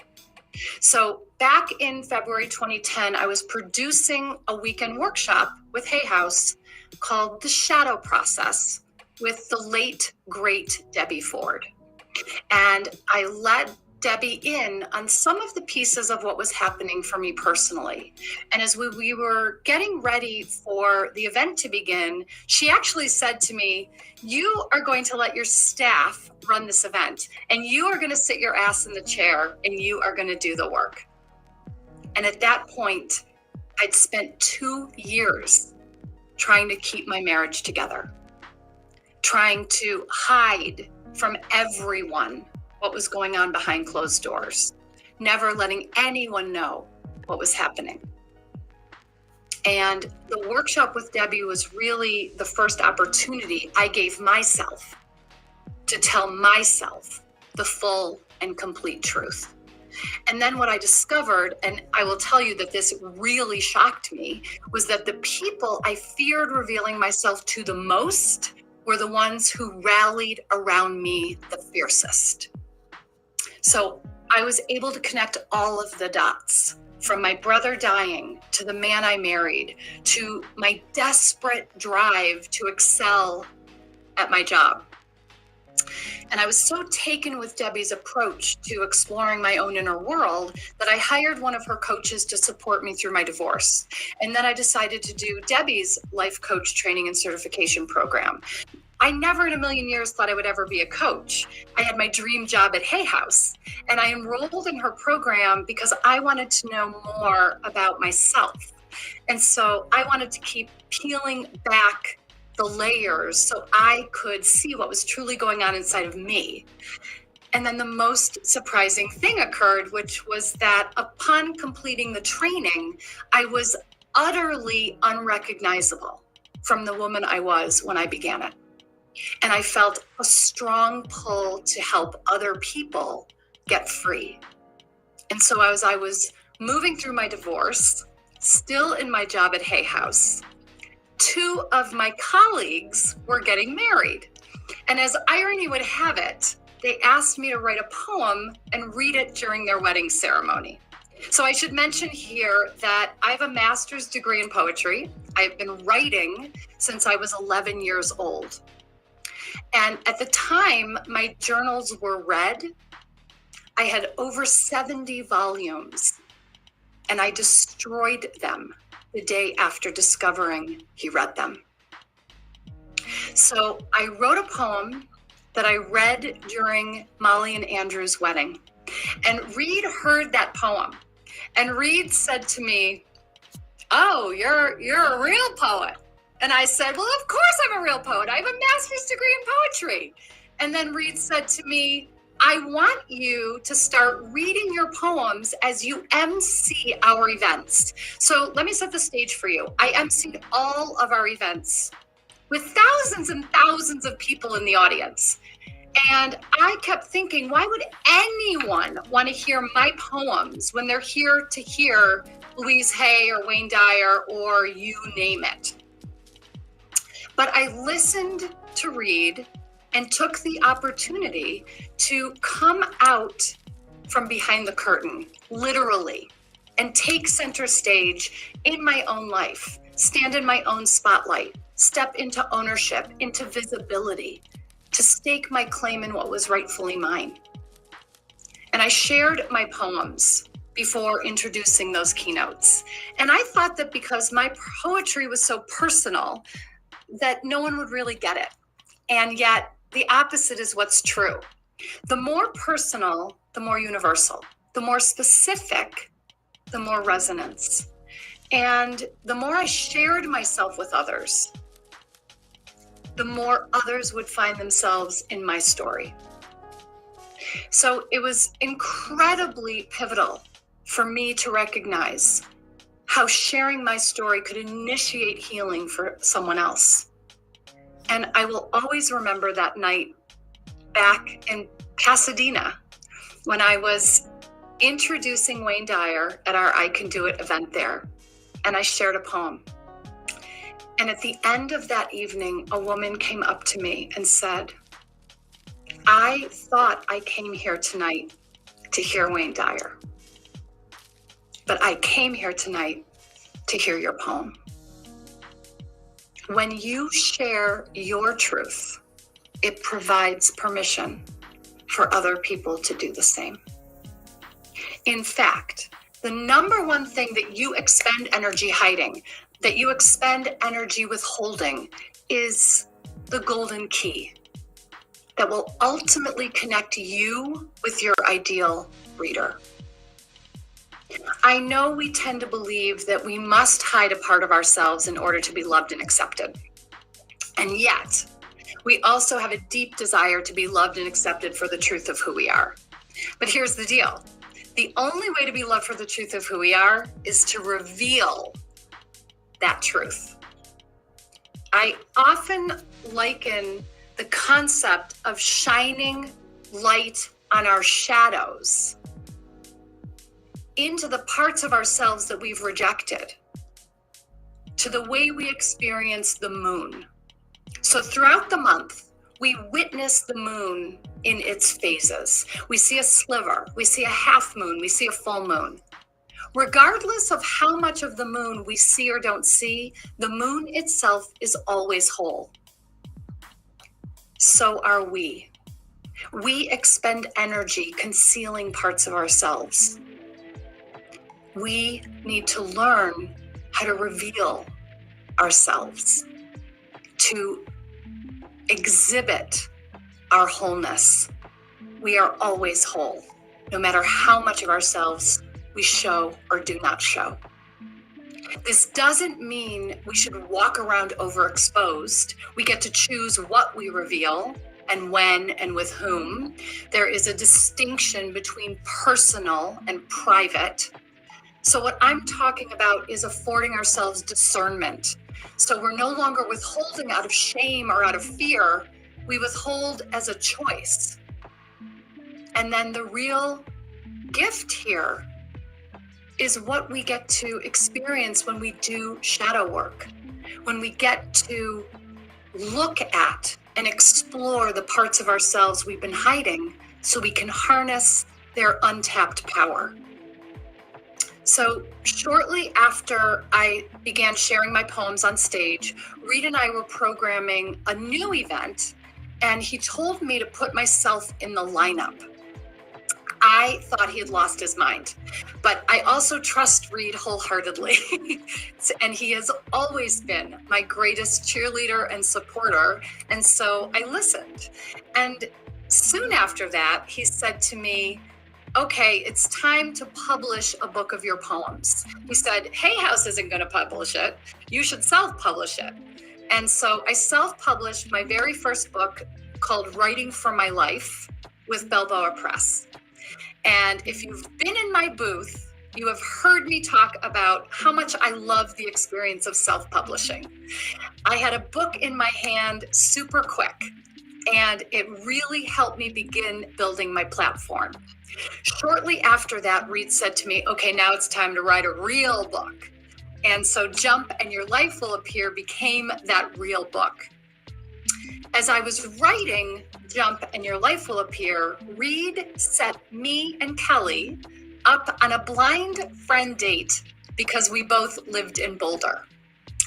And this was way back when Kelly edited herself. So let me say that first, because she doesn't anymore. But this was back in the day when Kelly edited. And Kelly lived so close to me, just across the way, that we could walk to each other's house in our jammies. And I'd given her my book, and I'm purposely putting that in quotes. And Kelly came over here to my place, and we sat outside on my deck, and she said to me, this is not a book. And I literally felt like a dagger had pierced my heart. And she said to me, I want to pair you with a ghostwriter. And I was devastated. Here I am, I have a master's degree in poetry. I've been writing since I was 11 years old. And she had the nerve to tell me that I needed a ghostwriter. But here's what she was really saying. You are the baddie, Kelly. What she was really saying is, what I know to be true is that you want this book to come out as quickly as possible. And in order for that to happen, I'm going to pair you with someone who can do the heavy lifting. And she was right. All the content in that book and in every one of my books is mine. I've written every one of my books, except for my book of poetry, with a ghostwriter. The voice is mine. The material is mine. But someone else took the time to put it into book form. So Kelly said, it could take you a year alone to master the format of the book. And I know you want the book to come out faster than that. So I've come to look at it like this. I am the architect, but I am not laying every brick. Or I am the fashion designer, but I am not sewing every stitch. And my ghostwriter, or collaborative writer, as they're now more commonly called, made it possible for me to stay in my zone of genius doing what I do best. And it's really funny. We used to do these writers' workshops in person, like Reed mentioned, and I was sharing my story on stage in Maui one weekend. And when I revealed that I had worked with a ghostwriter, I felt more exposed than I did when I was sharing about my affair. Because I had made working with a collaborative writer mean so many things that it didn't. The truth is that I was able to stay focused on my own content creation instead of the mechanics and the technicalities of the book. And trust me, you can read or listen to any one of my books and you will know that it's me. It's the same exact voice you are hearing right now. And so Kelly and I sat down with that quote unquote book. And what we did is retroactively write an outline that became Jump and Your Life Will Appear. We mucked around in that document to extract the 10 steps. And I cannot stress to you enough the importance of an outline. If you've been in my booth all weekend, I've been telling you to get Kelly's book and get her outlines. So you must start with an outline. And Kelly's outline templates are gold. And so we retroactively crafted this outline for Jump, which is a teaching memoir. And we begin with a chapter title that's illustrated by a personal story. And so step one of Jump is admit to yourself what you already know. That's step one. And so Kelly said to me very matter-of-factly, so great, we already know that this is the story of your affair. I was like, whoa, no. Oh, no. Oh my God, no. We are not telling that story in this book. I am never telling that story. Kelly, cool as a cucumber, gently closed her laptop and said, when you are ready to tell that story, we will be ready to return to this book. This is why it's essential that you do your own healing work first, so you can write from the scar and not the wound. And I give a hat tip to Nadia Bolz-Weber for that brilliant phrase. Write from the scar and not the wound. Coach from the scar and not the wound. Teach from the scar and not the wound. And that's exactly what had me double down on the work that I did with Debbie. So I had to clean everything out inside of me. So I wasn't carrying around any shame or any guilt around my story. So if you are fearing external judgment, it is really simply an indication that you are already judging yourself. Once you're in right relationship with yourself and your truth, there is no Velcro for anyone else's judgment to stick to. Because here's the deal. Writing can be cathartic. Publishing is not. You have to remember that when your book is out there, you are going to need to stand in your truth. You're going to stand on stages. You're going to speak on podcasts. You're going to share anything and everything about your book. And I know so many of you, like me, are writing books because you want to help others move through something that you're now on the other side of. And the only way you can help people is to tell people about your book. And so if you're not ready to put your truth in your book, you're not ready to have the book out there. And this is why you've heard this week about the book before the book. So around this time that I was writing Jump, which I also self-published, Reed and I were in Melbourne, Australia for another I Can Do It event. And we were out for a walk. And Reed said to me, I am sensing that you are at the end of your rope. And I said to Reed, in fact, I am. And that's part of why I asked you to come for a walk with me, because I want to let you know that I'm resigning. And Reed said to me in his inimitable style, I will tell you when you can quit your job. And he said, I want to support you in building your platform, finishing your book so you can self-publish it, build your email list and social media presence, create a coaching practice with a steady clientele so that you have a solid foundation beneath you when you leave your job. And so I began my side hustle. I had my job at Hay House. I was finishing writing Jump and Your Life Will Appear, and I was coaching clients on the side. I built my platform. I did the whole thing that you've been learning about this whole week. And my books became calling cards to leverage as I was building my coaching business.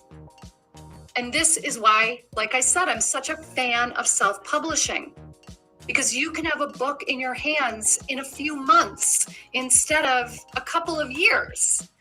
And so I self-published Jump and Your Life Will Appear in February of 2014. And I want to read to you a blog post that I wrote at that time. Okay. When I received my very first copy of my book, Jump and Your Life Will Appear, last week, I never expected to sit right down and read it, the whole thing, cover to cover, in one sitting. Upon closing it, I burst into tears. It was crystal clear to me that everything I had experienced in my life, everything led me to this very moment. I saw both the chaotic, messy backside of my tapestry with all the strings hanging off, and I saw the intricate, elaborate front showcasing my artful integration. And for the first time ever, I wouldn't have changed a thing. It's true what my dear friend and mentor, Debbie Ford, said.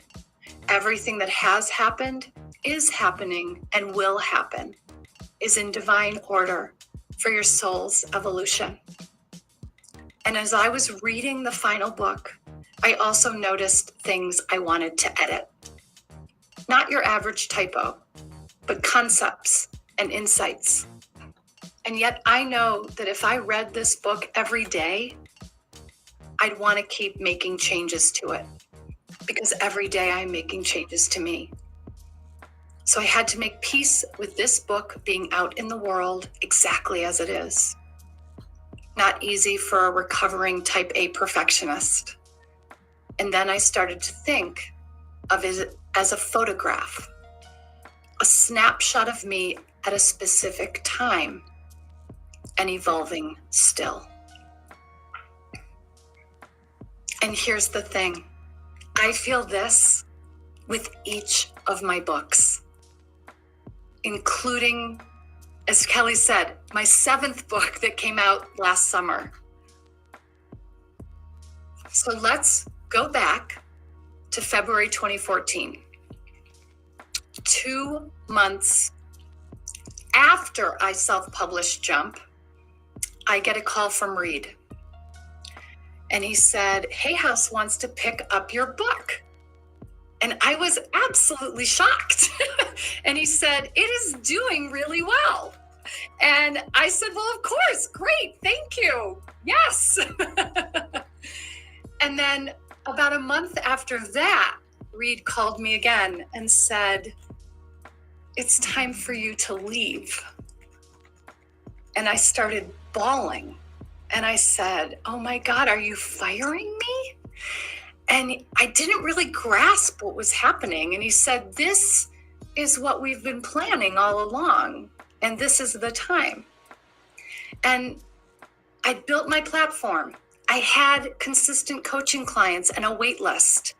My second book had now been published. I had a solid foundation to go out on my own. And the truth is, if I had stayed a minute longer, I don't actually know if I ever would have left.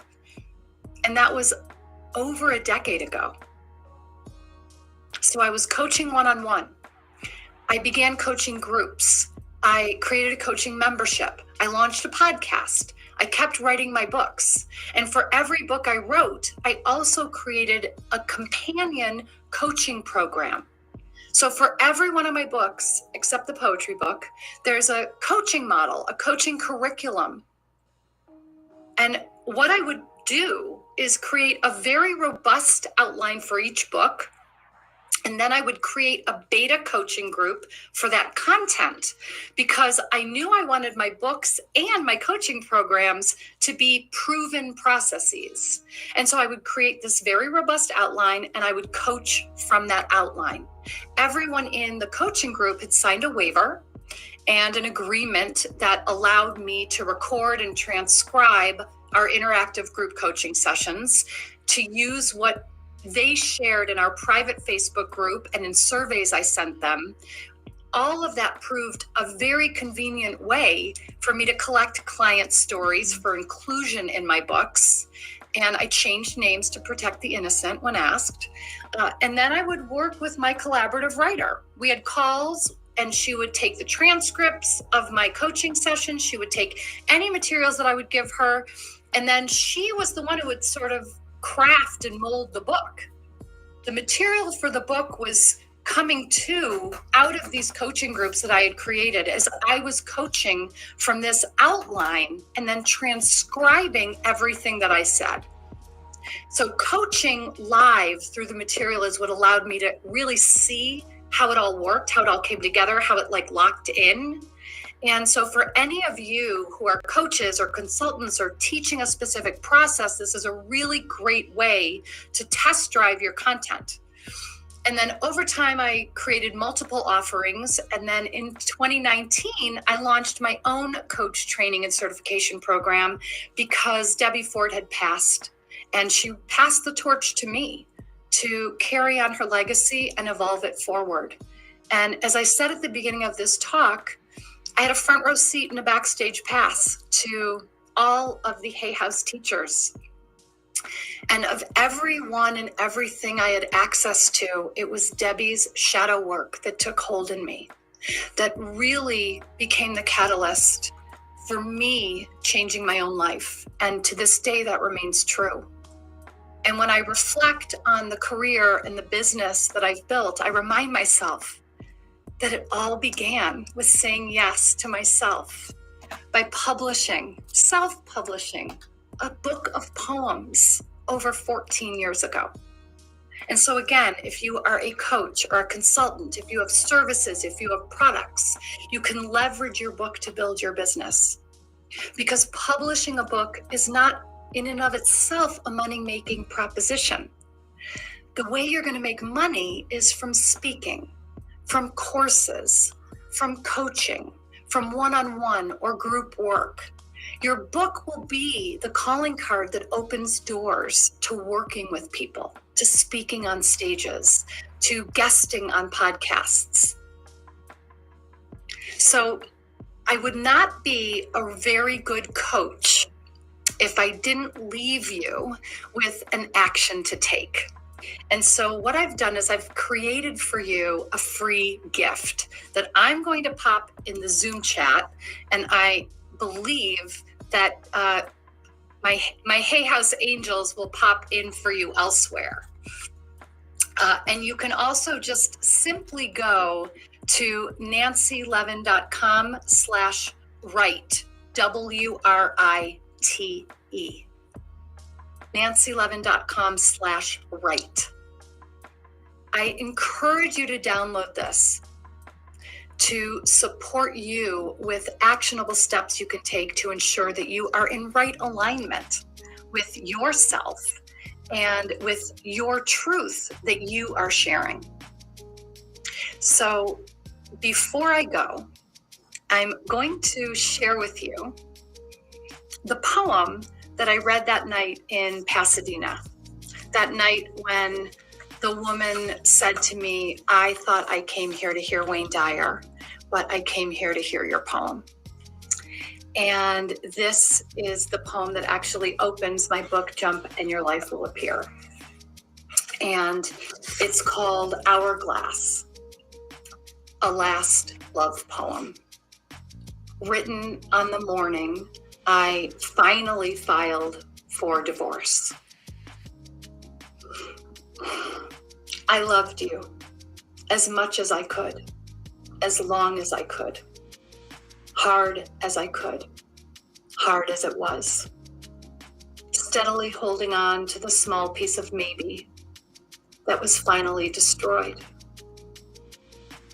I have done all I can.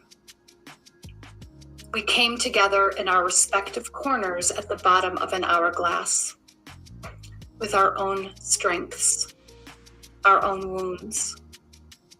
Marriage is to be found in the voyage, through the tiny neck of this timepiece, crossing up and over to the opposite quadrants, those qualities of the other missing in ourselves are to be absorbed for each to become whole.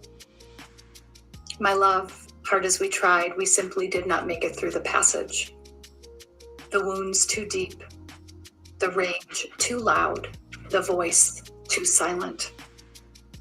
And though I love you, I cannot be married to you. I lost myself in the giving of everything to you. I now know heartbreak in one is a pain unable to be healed by the other. We can only heal ourselves. For months, I have been nowhere and everywhere, wheeling my home behind me into the havens of others. Now I need to land safely inside the space of my own. I was starving to death before hunger finally saved my life, waking me to desire. And now you are free from the wanting more than I could give, and I will love you beyond the wound.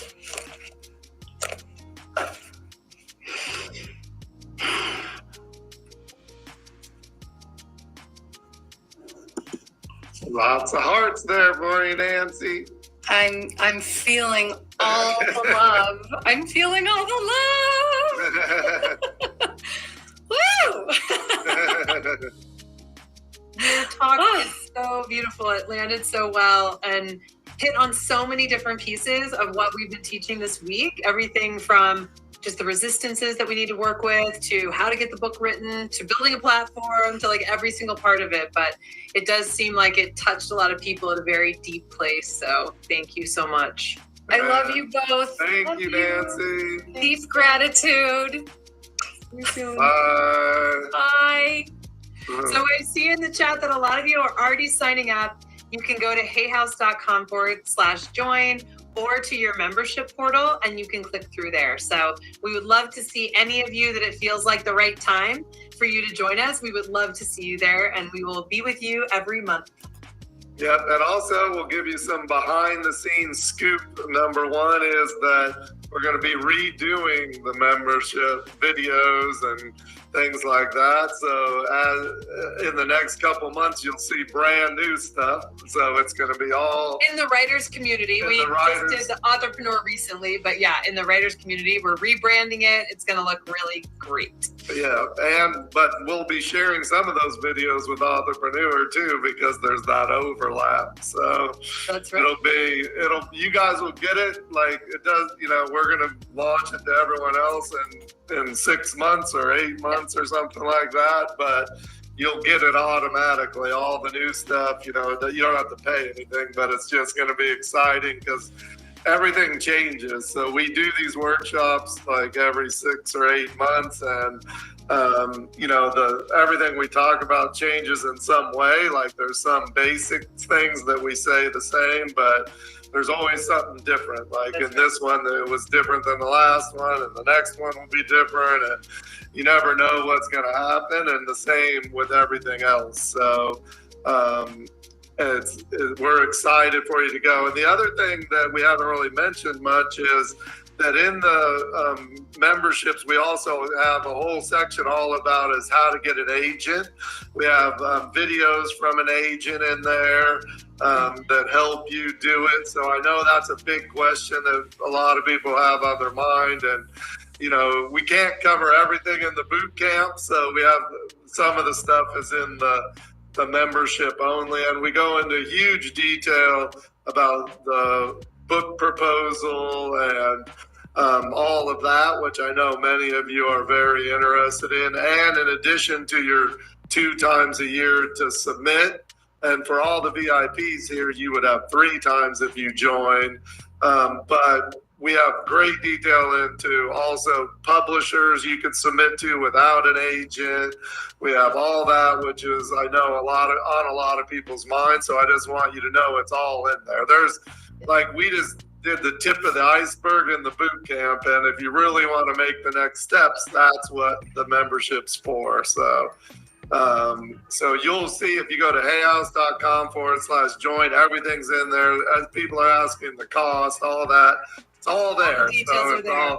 It's all in there. And we already have a whole bunch of people that have joined. So thank you very much. I saw a note that there's a whole bunch of people joining already. So Yep. thank you. I will just make sure somebody put a link in the chat that's not the correct link. If you're getting to a place that says you're supposed to be joined on a wait list, delete that link. Go to hayhouse.com/join, or there is a link right inside of your portal, your portal here for VIP or for general that can take you directly there. So a lot of the year it's on a wait list. That's true. But right now it's open for all of you. So please, you can go head over to hayhouse.com/join and get all the info. And no, someone said, can you join anytime? No, it's we only open it a couple times a year. So as of Tuesday, you won't be able to join anymore because we want big groups of people to come in at once. And so we have a lot of new people for the book proposals and all that sort of thing. So we only open it every so often. Like we never know. We don't know when we're going to open again. Yeah. Like we haven't even decided exactly that. So we can't share that, but we know it'll be open until Tuesday. So hopefully if it sounds right, at least check it out, see if it sounds good to you. We'll be sending you emails and different things and texts and remind you so you don't miss out. Miss the cart. Yes. We definitely want you to sign up. So, so I promised that I was going to tell you a little story about our current best-selling author, which is Mel Robbins. And how many of you have heard of Mel Robbins? If you have, do a reaction like here in the VIP. And I know we can't see, but put in the chat if you're in the general YouTube, if you've heard of her. Lots and lots and lots of you have heard of her. And I'm sure, I mean, she's been out on all the podcasts telling her story. But a big part of her story is when she started out in her publishing journey, she was a lot like many of you, you know, so she just had this idea, like really to struggle with her own life. She was having trouble, like just getting up and getting going and doing things. Her husband was like, well, her and her husband were like $600,000 in debt. And he was in this restaurant business and it wasn't doing good. And she was having different problems in her career. And it was just a tough times. They were having trouble with their marriage, and she shares all this. So I'm not sharing things that she told me. Like she's told me lots of things that I'm not sharing with you, but this is the things that I am that she's telling. But I just think a lot of people can relate because they look at her now and she's like the hottest, biggest thing. She's literally the #1 author in the US, UK, Australia. And it's unbelievable. Like I said, we've never had a book ever like this Let Them theory ever. And this is our second book that we've published with Mel. So this is the book that's now, and it's a #1 New York Times bestseller, which not that many, and even more impressive, it's a #1 Amazon bestseller, which of all books, it was last week or right now, if you go on the site, it's the #1 sold and #1 read. And the #1 read I'm more excited about because that's what we want, because we know the book is phenomenal and we know everyone's going to tell their friends about it. But it didn't start like that. So she started in this struggle and she was using this way just to get herself up in the morning and to get going. And she called it the 5-second rule, and she would count 5, 4, 3, 2, 1 and get up and then start going in the day. And she started sharing that like on her beginning platform building that she didn't really know she was doing that much back then. And this is quite a few years ago, but it went viral. People were sharing it, like this method, and people kept asking her about it. And eventually she wrote a book called The 5-Second Rule, and she published it, like self-published the book is the way that she says that she started out doing. You can see in the end, it sold over 1 million copies, but she self-published this book just based on this idea that she had started applying to her own life and sharing with different people. And before she published that book, she was sharing it on social media, and then someone said, will you come and give a talk? And she did a talk, and it happened to be like a TEDx talk. And it was like... I was there. You were there. I was in the audience. Let's hear about it. San Francisco. I remember it. So it was sort of, it was San Francisco, which drew a lot of really good people for TEDx. So, not always are the TEDx's that great. So it was a great group of people, but she stood out like a bright light in the darkness, I have to say. And there was a moment where someone asked a question or raised their hand or looked confused. I can't remember. She got down off the stage in her flouncy dress, like literally just scooted off the edge of the stage down and went and talked to the person. And I remember when that happened, I thought, this woman is going to be a star. That was just the first thing I ever heard. And then I went to so there was like a gathering afterwards where the authors and people who were speaking were there. And I went and talked to her, and she was so personable. She was paying attention to what I was asking her. She was just really like everything you would want her to be.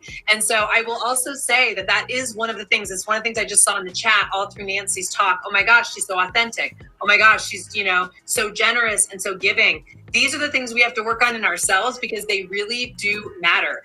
They shine through when you are being yourself and you're talking about something that you're passionate about. That will be the best way to keep people engaged with you, whether it's on social media or in your book. You've got to be honest and be yourself. And that's what I saw in Mel that first time. And I've been sort of tracking her ever since. And yeah, that was like one of her first talks she ever gave in her whole entire life. Amazing. And then that is amazing. She gave that talk, and a lot of people had the reaction that you had for her and from her. And then everyone kept saying, will you come and give a speech here after that got out? Like they started doing these TEDx talks, and then eventually they put them on the bigger platform, got more exposure for them, and people were inviting her to speak, and she became the biggest female speaker in the world. Wow. Just from doing that thing. And just like, it was like she was speaking hundreds of times a year.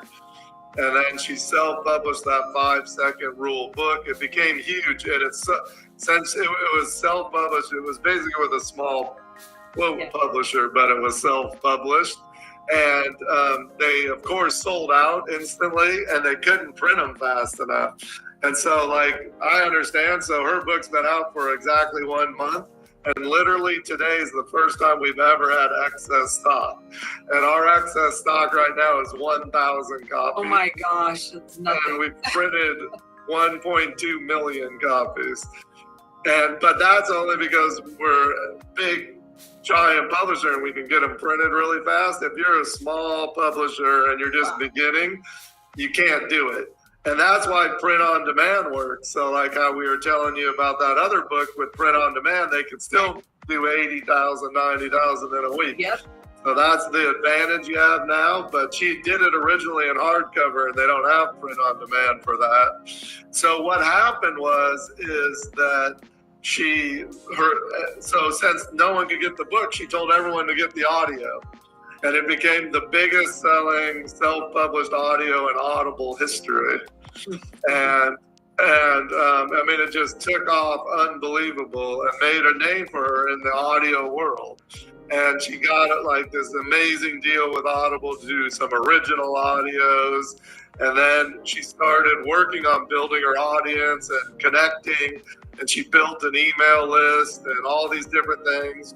Then she had a partner steal the email list and delete the whole entire thing. No. And so when we published the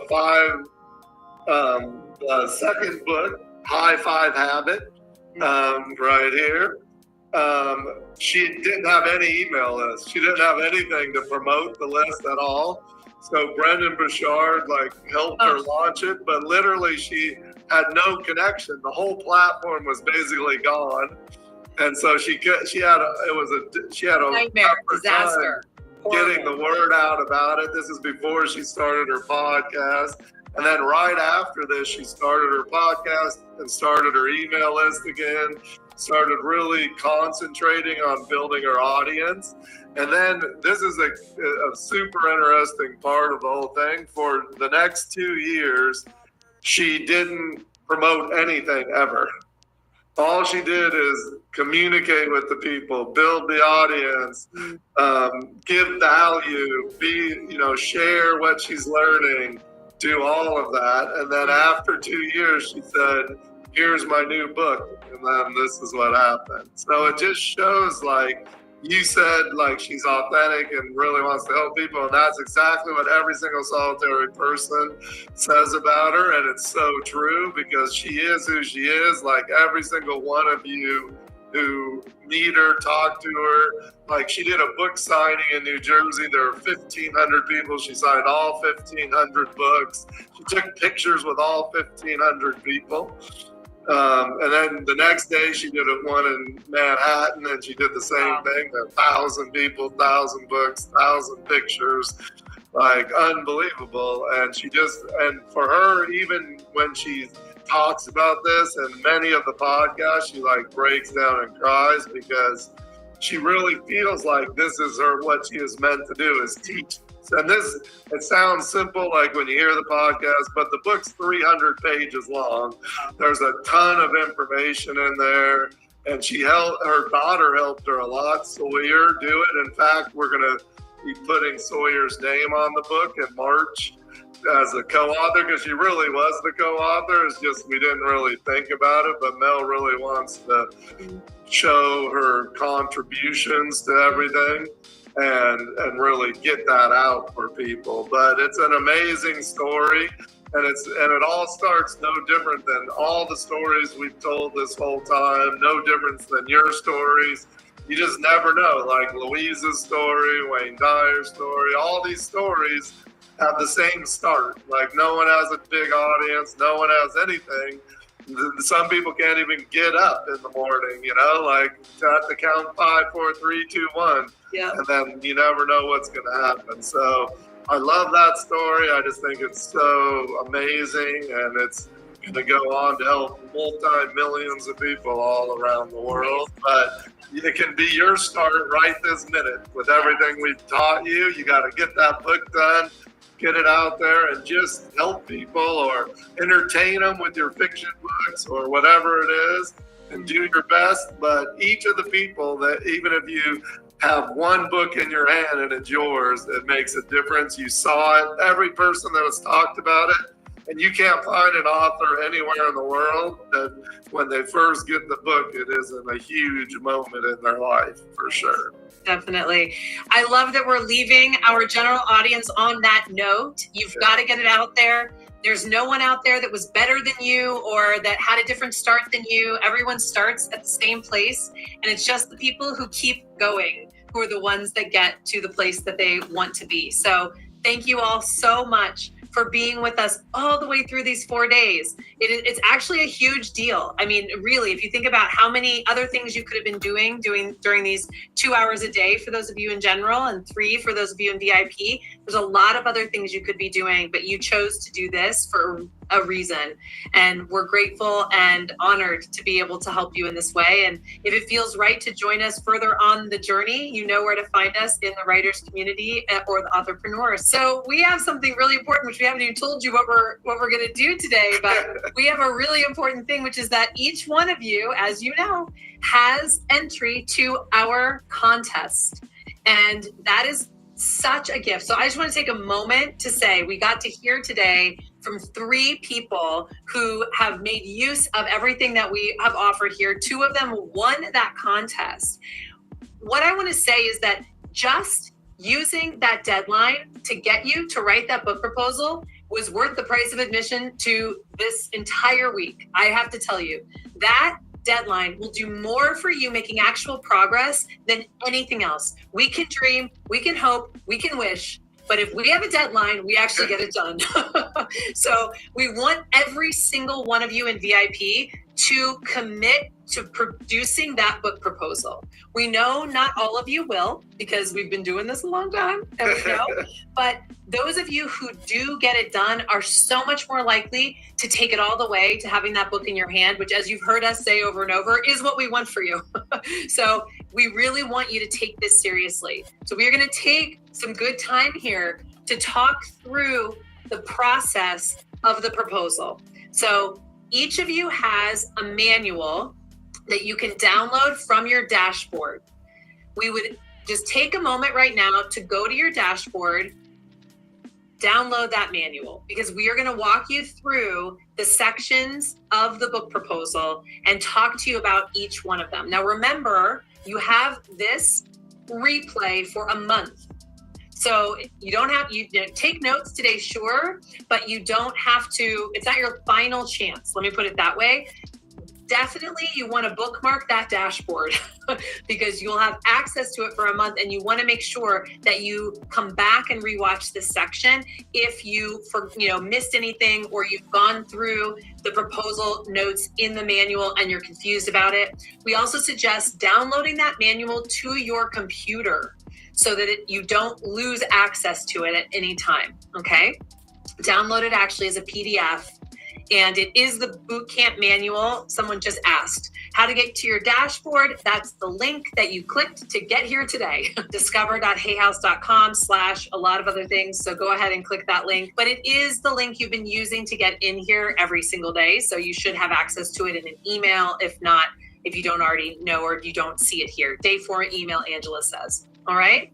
So there is no slide presentation on day 3 or day 4, yeah. Janice, so you don't need to download those. We didn't do slides day 3 or day 4, just day 1 and day 2.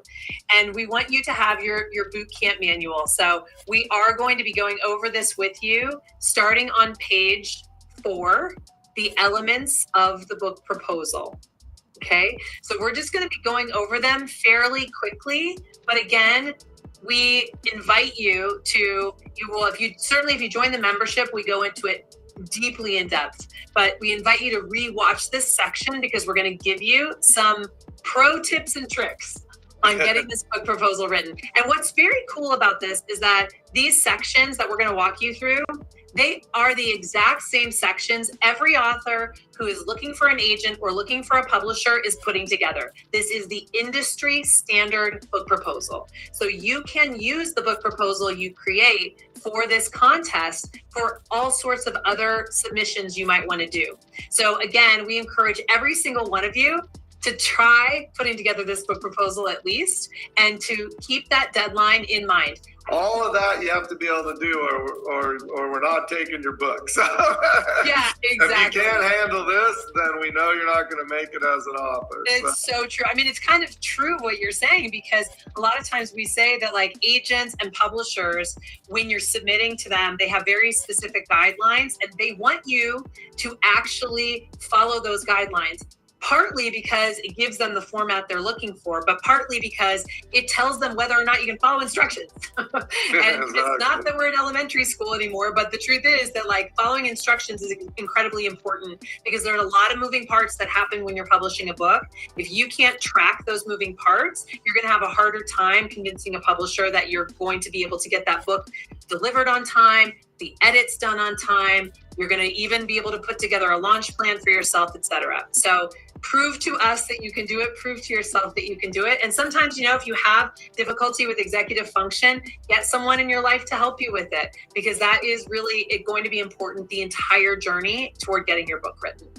Exactly. And also, for someone asked this, but there's a sample proposal in there for nonfiction. There's a sample proposal for card deck. And for fiction, you need the whole book plus a query letter, basically. I guess we should add that as a section next time. And I think we do have that somewhere in here. We might say it in there. Yeah, It's on yeah. the table of contents. Yeah, so it says when you go into the elements of the book proposal, on page 5, it says chapter summaries not required for fiction. Attach entire book at this point. Sample chapters not required for fiction. Excellent. Everything else is required. And so we're going to walk through these and we'll answer a bunch of your questions, but then we'll do Q&A as well. Yeah, and it's for all kinds of books. Every kind of book, like someone says, children book, all the books. Yeah, this is how you do it, basically. That's right. And there's way more to it. Like, we're not going to read the whole manual to you. We're just going to cover a few highlights, and then we're going to answer a few questions. And as Kelly said, in the membership, we have hours of information, and that's where you can get more and more and more and more details. That's right. And we do a monthly Q&A, and oftentimes people will come and ask us questions. Like they might be in the membership, where you also get 2 additional submission opportunities every year. But they come in and they say, hey, I'm in the boot camp, I'm submitting in a month, I need a question, I need to ask about such and such. And we always will answer the questions about the book proposals in there. It's really important and it helps everybody. So, all right. So the first section of your book proposal is always the overview. So the overview of the proposal is where you are trying to expand on your hook and catch the attention of whoever is reading it. So for this contest, you are going to be submitted anonymously to different members of the editorial team at Hay House. I will not be reading it. Reed will not be reading it. It's going to go to people who don't know you and love you yet. And they are going to be reading it, and they're going to be assessing whether they feel like you are going to be a good bet for the house to take. That is all that they're asking themselves. Who's the best bet here, right? Because every book that's taken on, if they don't have a platform in place, is a bet that the publisher is taking, okay? So this overview is where they decide, I'm going to tell you that's the truth, whether you're a good bet or not. If they do not get hooked by this overview, they may not read another word in the proposal. So that is why it is truly the most important section of the book proposal. And I know this from personal experience. When I was working at the publishers and I'd receive the book proposals, I would read the overview. And if I didn't feel like the overview nailed it, I would put it down because I don't have time. There's so much to read. There's so many submissions coming in. It has to catch my attention. So we have some examples of winning book proposals in this manual that you will want to look at to see what worked when it came to that book proposal overview. And I'll say, obviously, we have tons about it in the membership. I also have some in my book for those of you who bought the book. So do your research on what works for these overviews because they really are very important. Yeah, It's where and you do need it for the fiction. This is important for the fiction. Super 100%. important because this is it. You have to convince them to read your 100,000 word book, right? Yes, Yeah. that is so true. That is Because so it's more important than anything in the fiction because you have to make them really want to read your book, and that goes for this contest and agents and everything. That query letter or that overview is going to be the thing that makes the difference. That is exactly right. Someone asked how long it should be. I usually say first and foremost that a book proposal should be double spaced. And in terms of double spaced pages, we're talking somewhere between 2 and 5 pages double spaced. Don't make it too long. The 5 pages is a little pushing it. Okay.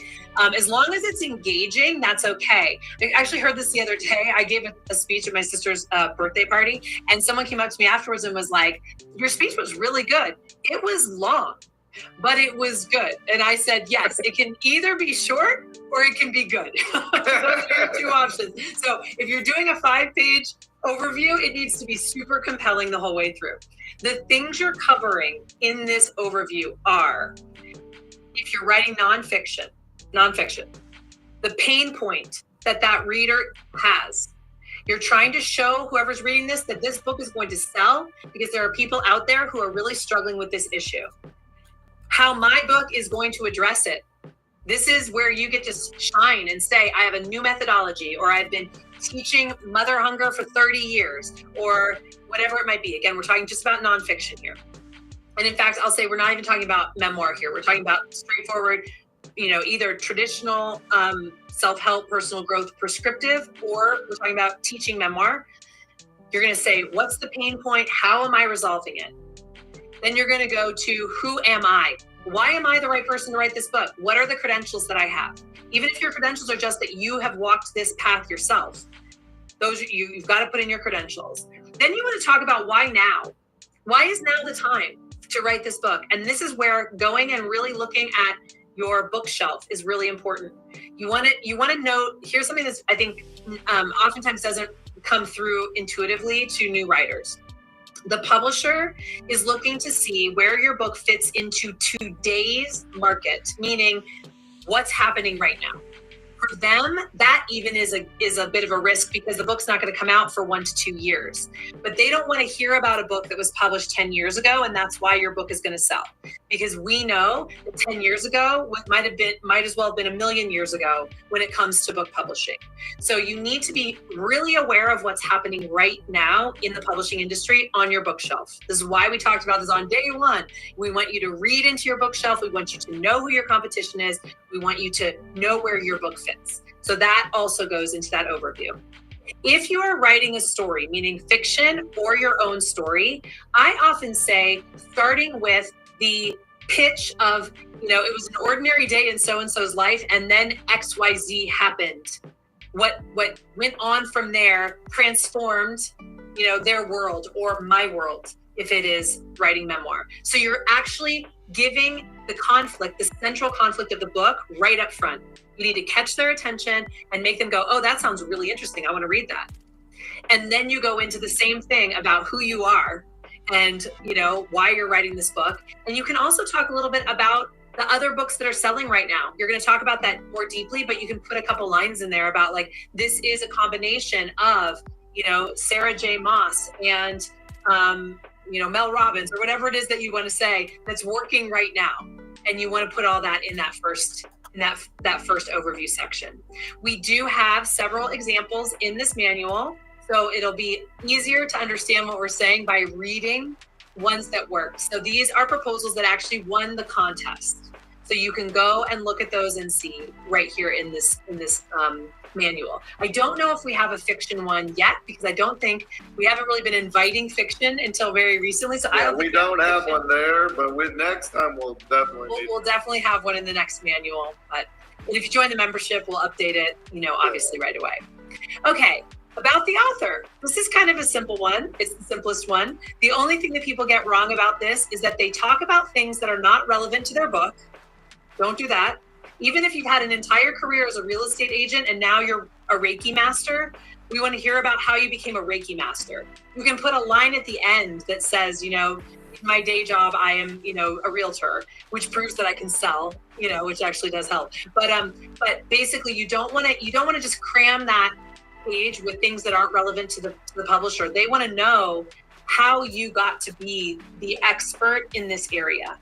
Now, it's different if you're writing fiction, because with fiction, you can write something fun and clever because, and talk about the authors that you love and you read, because it's not such a selling point for the publisher, who you are. They're just looking at whether the book is good, right? Or if you've written a past fiction book. Exactly. So this is my third book. And, yes. That would be a very important thing. That's very true. To know, So. And this is one thing that we see that's a bit like the number one mistake is talking about yourself from the I. You actually want to write this in third person, the way you would see it on the book cover. So Kelly Notaras has been teaching aspiring authors, how to get books in the world for over 25 years or whatever it might be, right? So you're talking about yourself, and then include a photo, a professional photo or one that looks professional. And you'll see again in the book proposal examples we have in the manual, what types of photos people included. It can be a selfie as long as it looks like professional, but you can have, your friend or child or spouse take the picture of you if you don't want to do professional photo shoot. But generally speaking, when you start submitting more widely, you're going to want a professional picture there. All right. About the market. So these are the marketing sections. There's 3 of them. And this is where you're going to put the teaching we gave you on the first day of this event to use when we were talking to you about picking your niche and your ideal reader. Because this is where you are going to tell the publisher who your ideal reader is. And so you want to talk about who you think is going to read the book, what kinds of books they're reading now, what kind of, how many of them there are, why it is that you think they're interested in another book. So you really want to get into the demographics here. Is your primary reader going to be a woman? Are they going to be someone in their 20s? Or are they going to be someone in their 60s? So really giving a sense of who that reader is. And it can help to say they are the reader of these other books, because that also will help contextualize it for the publisher, who it is that you're aiming for. So again, we have some details here, and you can also look in the example book proposals. Promotion and publicity plan. So this is platform, and this is something we've talked about since day one. This is where you're going to explain, most of you here are going to explain how you are planning to build your platform. Because Hay House in this contest is accepting authors who have not yet built their platform, as long as they intend to build one, as long as they're headed in that direction and they know what they need to do. So this is where you say, I've got a website under construction, or I already have a website, and you give the link. And that's important to put your link, make it easy for anyone reading it, because they're going to be reading it electronically. They can just click. 100% of them are clicking on that link. That's right. That's no doubt. And the other thing that they're going to do is Google your name if they like it. Like only the people that they're considering. But if there's something they need to know when they Google your name, you should be putting that up above when you talk about the author, Right. Because no one's going to do your book without Googling you first. So just know that's going to happen. But this part of the proposal is usually the part everyone reads right after they get hooked on the query letter part or the intro overview. Yeah. Once you read the overview and it's good, you go to author promotion and publicity. Like I look at these every single week before our editorial meeting, and they're big and long, and the only things I look at really are this and the promotion plan. That's exactly because right. Because the editors are looking at everything, believe me, but they don't get to me unless everything else is good. So. That is exactly right. And it's because they have so much to do. So even in this contest, you will be submitting this book proposal. You'll also be submitting a short video about yourself, just so they can get a feel for you. They may never watch your video. I want to tell you that because I've heard from a lot of our clients who've gone through the process, like, I can tell that nobody ever watched my video. No, they didn't. If they did not feel from the overview and reading the proposal that you were a true contender in the contest, they won't even watch your video. So you just need to know that in advance. And I don't say this to discourage you. I say it because, as we said earlier, this is the life of an author. You're going to get rejected. Not everybody's going to love you. It's not going to be a slam dunk every single time. You have to build the resilience and stamina in yourself to say, okay, I'm brushing myself off and I'm going to move on to the next. That is part of everyone has this story, like we've said, everyone has the story of everyone turning them down. You heard Mike Dooley, like Hay House turned him down until we didn't turn him down. And then and there's like so many authors that's the story. And you never know because it's the editor. Some editor we had when Mike first sent his thing in didn't want it. And then the editor that saw it, well, the next time I brought him in, so it was easy. Had lunch with him, so he didn't have to worry about the book proposal. But that's right, exactly. But it's the way it is, and there's every author has a story of being turned down a zillion times. Like that's it's just part of the deal, so you have to know that. And you're right, like no one, like before they pick you, they're going to watch the video, but they're not going to watch the video if they already decided they don't want the book.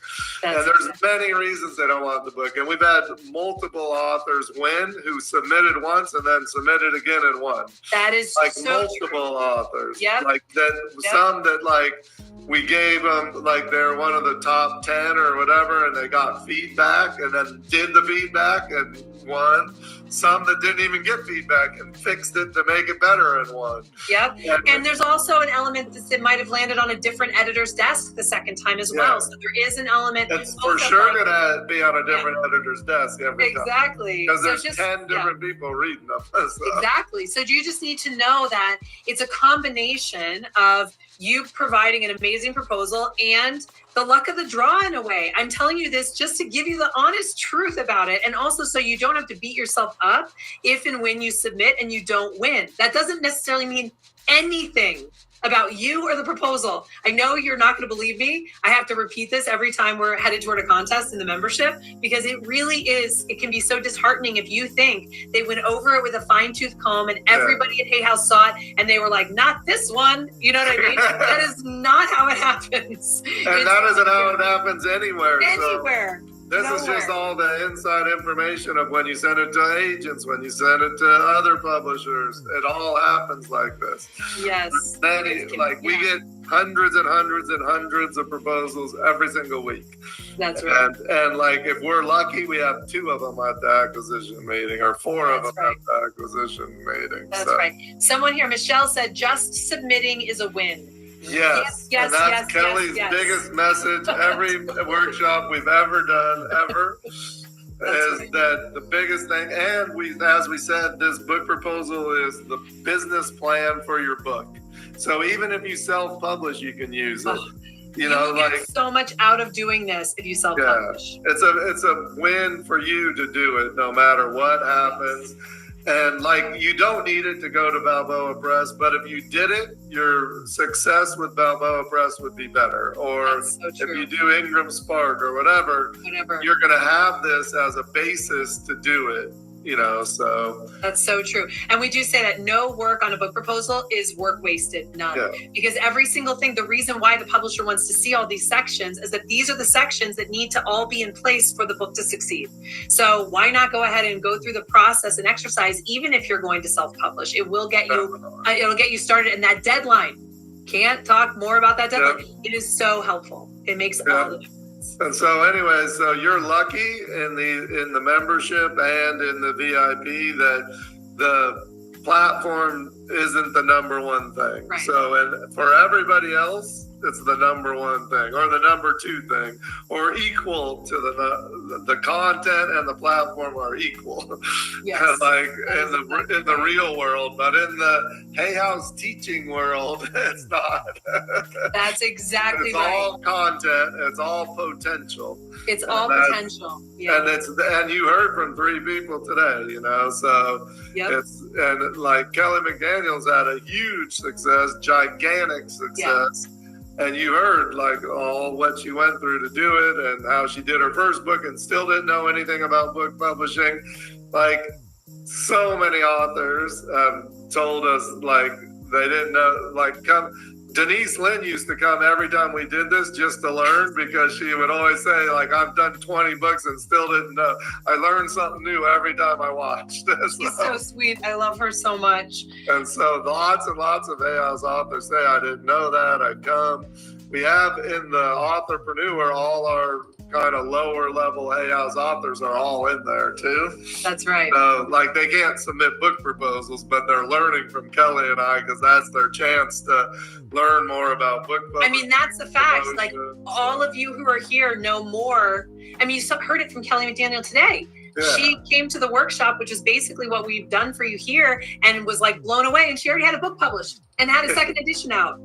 Like that just tells you you're learning, you're ahead of the game. I want to answer a couple questions that have come up in the chat. Number one, Hay House will absolutely be interested in publishing a successful self-published book. Yeah. Every publisher will. They love that. It's actually what they would love everyone to do. All of them were like that. They would all of them, because why? Because it proves that the book is going to sell if you're already selling it without even having the publisher behind you. Then they know it's a slam dunk. So every single one of you should absolutely consider self-publishing, because it will set you up so much better to be a potential contender at a publisher. But obviously in this next 6 months, you're not going to do that, because we're going to have you working on your book proposal in this time. But again, that book proposal will set you up to write a great self-published book. Yeah, Ben, one other thing that always comes up is they say, well, I'm ready to go right now and I want to get my book out with Balboa Press or something. And if you do that with Balboa Press and get your book out and win, we'll pay you back for the money you spent. That's exactly right. So you don't even have to worry about that. Now, I do want to answer one other question that came up. Do I need to have the full book written to submit? Only if you're writing fiction. Only if you're writing fiction. If you are writing nonfiction, you do not need to finish the book. In fact, the publisher probably would rather you not, because they might have suggestions for you. Yeah. They might want every publisher, all nonfiction books are bought from book proposals, and almost all of them aren't done. That's right. Exactly. And then you meet with your editor and they say, well, what about this? What about this? Can you change that before you even start? And then when you turn it in, they give you a whole bunch more changes. Like Kelly didn't share it this time, but a lot of times she shares like all the changes that they gave her. And there's like almost every single page, there's a change, even for Kelly. That's exactly right. Who's a professional editor. Because we're so close to the material. And things improve with multiple people who are professionals and edit books for a living. I will always underscore that, giving you feedback. So yes, absolutely, you'll be getting input from your editor, and sometimes even before you write the rest of the book. So and the video I see on the thing is just about you. 2 minutes about you. That's it. Yes. You already told everyone about the book. You're just going to say, you might say, I wrote this book, it's this title, it's about this, but it's just you telling a little bit like our authors did today, but 2 minutes of it, not 15 minutes. And the thing to say about this is, like, I know a lot of people go like immediately to total freak out because they feel like video is going to be so hard. The publisher needs to know that you are going to be willing to put yourself out there on video, whether it's YouTube or TikTok or videos on Reels or going out there on podcasts. If you can't do a 2-minute video, I hate to say it, friends, it's going to be very hard to get the word out about your book, and the publisher will know that. So you have to just practice a little bit.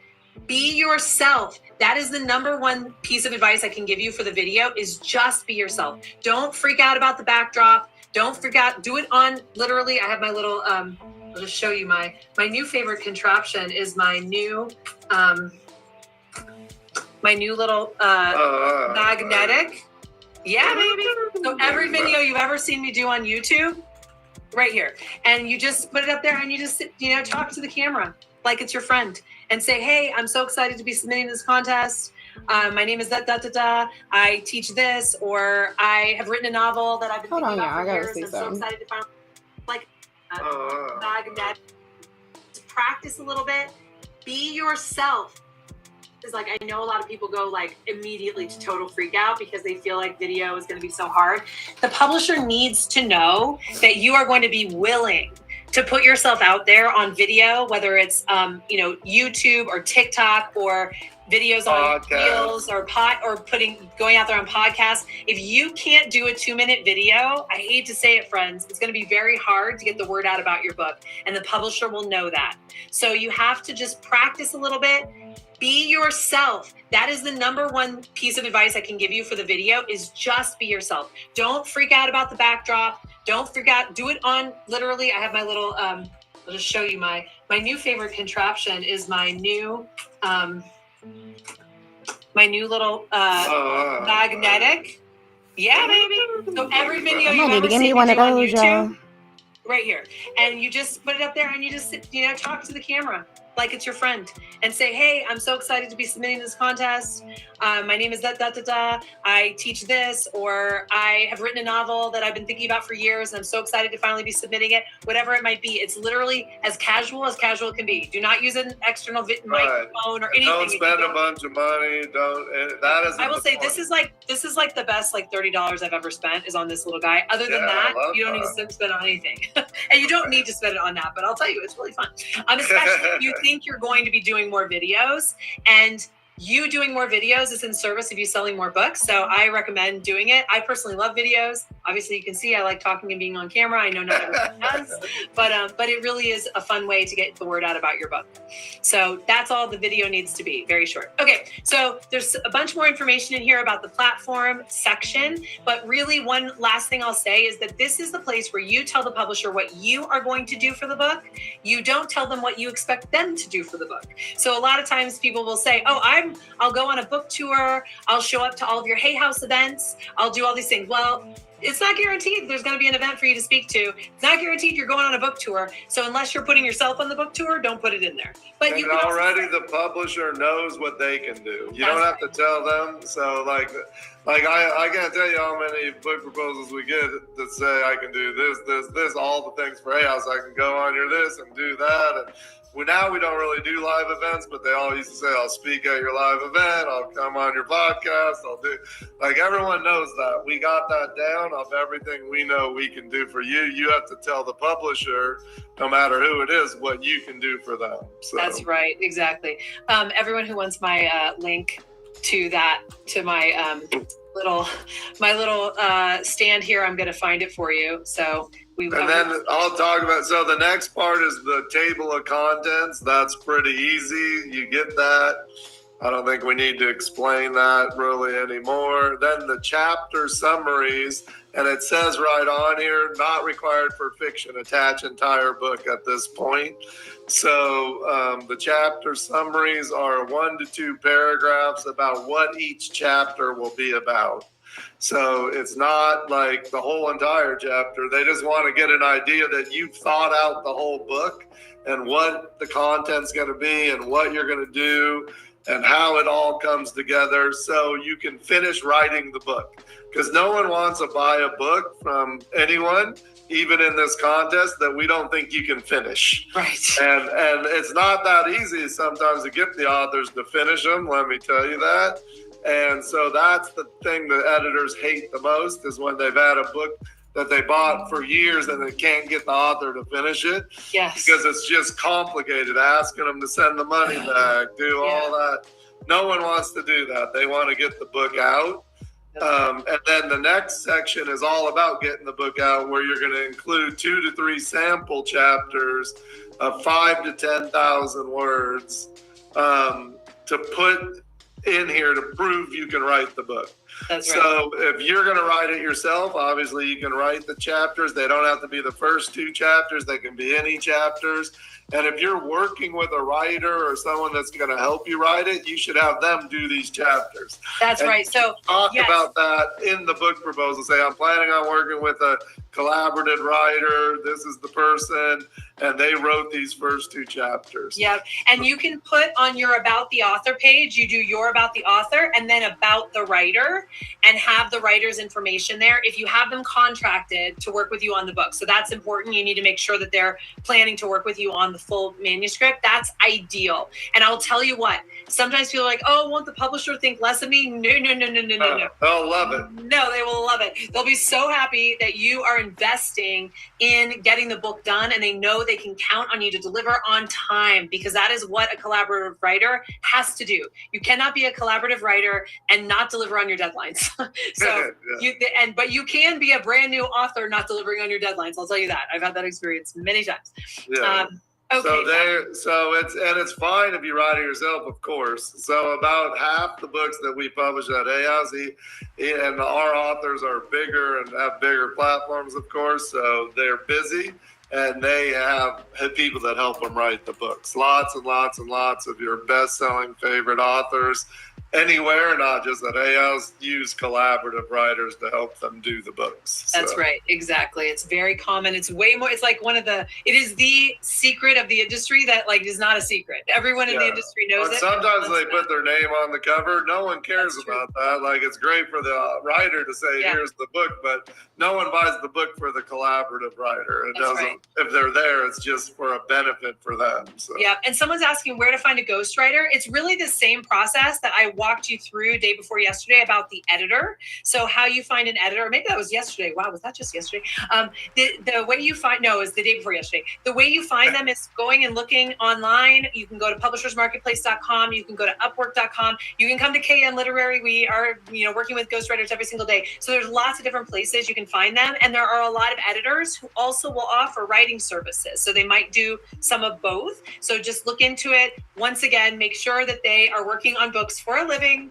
And if you're not being recommended by someone you trust, definitely get their book list from them and go take a peek at what they've done, because it'll be and the reason in this here, we put a whole entire book proposal for you to look at. So that's right. You can look and go through and see what it takes and doesn't take. So, I think that's what we're going to tell you here in this part of it, is that what we've already told you. Go there, do it, and then we'll use this last 24 minutes to answer any questions that doesn't have to be about book proposals. And the only thing that we don't want are hooks. That's right. We don't want any hooks. Exactly. One thing I will say, somebody did ask, a couple people are asking about the competitive analysis. So really, really quickly, the competitive analysis is where you go to your bookshelf and you find books that were published within the last 2 years, ideally, that are doing well, that you would like your book to be sitting next to, for some reason or another, that they are similar to your book in some way.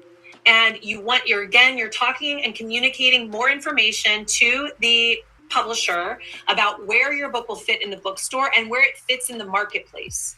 But again, it's super important to choose books that were published fairly recently, because 5 years ago is 5 million years ago in the publishing industry. Okay. So aim for 2 to 3 years maximum in the past. Also, don't always choose the biggest book of all time. We see a lot of times people will say, especially if you're writing fiction, I want you to listen to me very carefully here if you're writing fiction. Even if you're writing spiritual fiction, I would not make your competitive titles The Alchemist or The Celestine Prophecy, because these are the two biggest spiritual fiction books of all time, essentially, and they were both published 20, 30 years ago. Jonathan Livingston Seagull, we see that a lot. That was published 50 years ago. Okay. So just make sure you're choosing books that were published recently. And even if you can't find, quote, spiritual novels, find novels that share components of your book. So you need to know, again, the books that are being published right now. You need to be reading the books that are on the New York Times list now. You need to know the Amazon bestseller list. Or the Amazon bestseller list. Just go to Amazon. They list them all the time. In your category, look at the bestsellers. That matters too. So that's a great place for you to get details about the books. Yep. Those are the ones that are really selling. So that's right. Okay, I'm going to start. Asked about is all this in the membership? And it's more in the membership. Lots much more in the membership. Yes. So we're not going to go through hours of this now, but not here, but we do hours in there. And we are about to re-record all of those videos in the Hay House Writers community. So we're going to be, there'll be even more information. Watch the one we've got in there now, and then you'll watch watch the one that comes in later this year, and you'll be completely covered. Okay, so I'm going to ask everyone has your hand raised. Write your little question down. One question per person, please. No hooks. All right, so I'm going to start calling on people, and whoever I call on first gets a free pass on the writing it down. That is going to be Kali. Kali, bringing you on. Hey, I was curious if we are submitting a proposal to you guys, is it helpful or hurtful, or what do you recommend if, say, like you have been writing different ideas or books ideas? Like, can we potentially mention that as a promotional aspect of us, or have a line about it? Like, hey, by the way, like I also see myself writing this type of a book, this type of a book, this type of book, or maybe already written it, or, you know, whatever it is, published. Yeah, you can totally do that. Lots of people do it. They say, like, I'm gonna write, here's the one I'm gonna write. And especially fiction writers, everyone wants to know that it's part of a series. If it's a like mass market kind of fiction area, all publishers want series for that, because once you write one and it's a big success, they know they'll buy the next one and the next one and the next one. And for you in general, if you're doing nonfiction or if you're doing fiction and nonfiction, it's okay to say, like, I'm thinking about doing this or that. It doesn't hurt you. As we said, you want to make, if this is your first book, you want to put all your best material in the first book, and you always have plenty of time to think about the second book. So it's not a huge plus unless you're doing fiction to say, I have more books I'm going to write, because the publisher assumes you're going to have more once this one's a success. Right. Okay, so just core thing is to do the overview in 2 to 5 pages, and then we can have other elements or jargon, but maybe make sure it's not too overdone or concise. That sounds good. Thank awesome. you. Thank you. Thank Good you. question. Okay, we are bringing on Melissa. Melissa, we've got you coming on. Hi there. Thanks so much for everything. My memoir opens with me giving up my loved and happy senior citizen cat to a rescue days before my first full psychotic break due to schizophrenia. And I know that's a very unlikable thing to do. And I knew that when I was writing it. So you said to make a character likable, have them save the cat. So you're like, I gave up the cat. I gave up the cat, and it was terrible. And I write that in the chapter, like it was devastating. Right. So my question is, should I still open my memoir with this chapter? I think it's absolutely fine to do that. It shows us so much about where you were and the crisis that you were in that it's actually quite engaging. And I just will bring up that I recently read Sociopath, a memoir by Patrick Gagne. I don't know if any of you have read that book, but there's a lot in there that makes that person not likable, but it's the way she talks about herself with the vulnerability and capacity to understand herself that keeps you reading it. So I think that it sounds like you have that sort of consciousness and awareness that you're going to be bringing to it, even when you're telling us what happened back then. I actually think it sounds like a good opening to me. Yeah. Awesome. And someone said in the chat, this is kind of true, is you did kind of save the cat because you knew you were going to have this breakdown and you got a new home. So. Oh, thank you. That means so much to me. Thank you so much. Of course. Good luck to you. All right. We're going to Hala. Hala or Hala. Hi. You there? There you go. What a wonderful few days. Thank you so much. Learned so much. So I've already written and also self-published a wisdom oracle deck of timeless truths, a guidance from the ancients, as well as a wisdom book and a journal.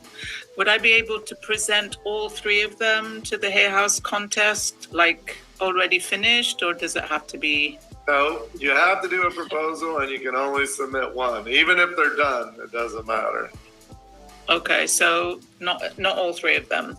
Right, but you can say I have these other books completed. That's okay. Mm-hmm. Okay. Or I'm submitting this book and I have an oracle card deck that's done. So it doesn't mean even that you wouldn't be able to have them published later. It's just only one you're submitting in the book proposal. Okay, can I just ask a segue to that question? So this book is not necessarily like in a story format. It's more like individual 52 timeless truths for each month, for each week of the year. Does that sort of comply with what you usually take into consideration? Yeah, I mean, it sounds like a journal or something. Yeah. Is it a journal? Well, no, the book is actually the Timeless Truths, 52 Timeless Truths, and then there's a journal that is a segue to that. Yeah. That's totally fine. That's totally fine, yep. Okay, great. Thank you. Yep. Okay, we are going to Tina. Hi, Tina. You there, Tina? Oh, hi. Hi. Thank you very much for all of your information. It's been fantastic. So I put my question in the Q&A just in case I didn't get picked. I've self-published a children's picture book in 2019, and I'm currently writing a teaching memoir. Which one do you think I should submit for the contest, or how should I choose? Is any advice? I mean, I would say that and this is true throughout the industry, you're going to have an easier time placing a teaching memoir than you are a children's book. So children's books are hard to get over the line. They seem easy to write. So a lot of people want to write them, but they're actually really difficult to sell. And as Reed, you often say, without a famous person writing the book, it's oftentimes the parents buy the books that they themselves read when they were little. And so getting new books into the rotation is harder than you might think. So I would just say you probably have a better chance with the teaching memoir. That would be my take. Reed, do you want to? Yep, I agree. And that's true. Like, your biggest competition as a children's book writer is all the books that everyone grew up reading, getting read to them as a children, as soon as they have a child, they want to read those same books to them. So the classics stay forever, and then 1 or 2 or 10 new ones come every year that become big. Like, there's thousands published, but it's harder than you think because the store is full of backlists. If you get one that works, then it's great, but it's hard to get them that work. Yep. Okay, thank you so much. Appreciate it. Good luck. Okay, we are moving on to Ron.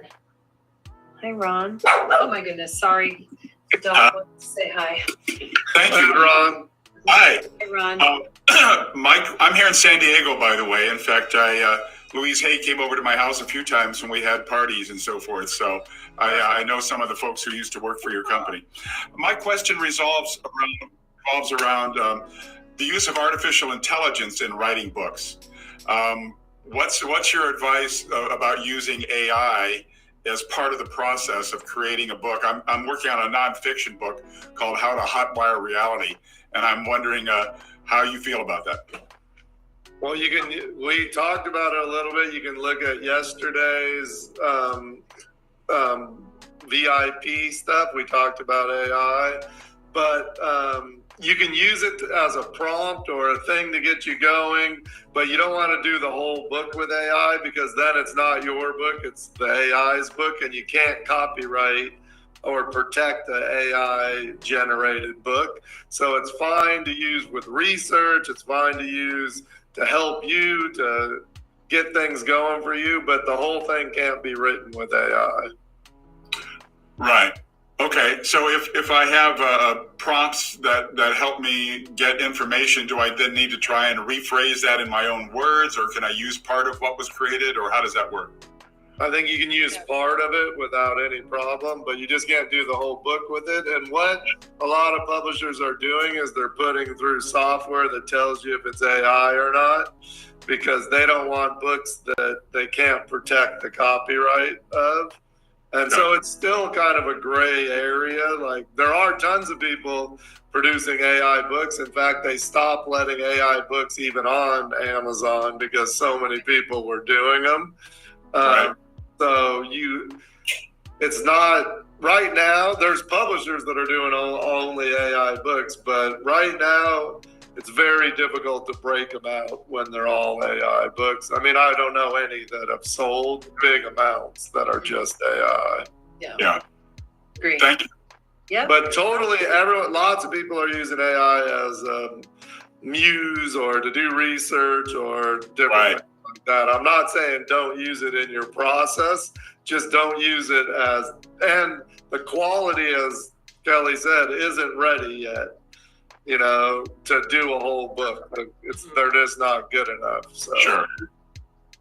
Okay, thank you. Okay, You're welcome. Thank you. Good questions. Javier.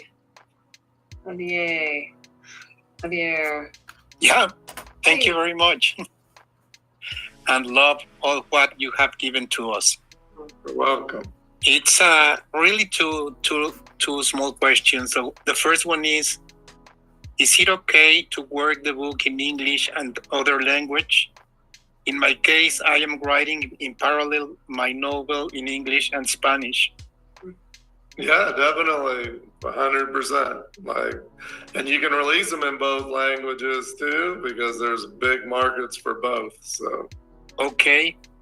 So for the contest, it will be in English, and then we will see. Yes. Exactly. Thank you very much. Yeah. And the other one is there a number of words limit in fiction? No. Perfect. But I'll let Kelly answer maximum. I know. I mean, Yeah.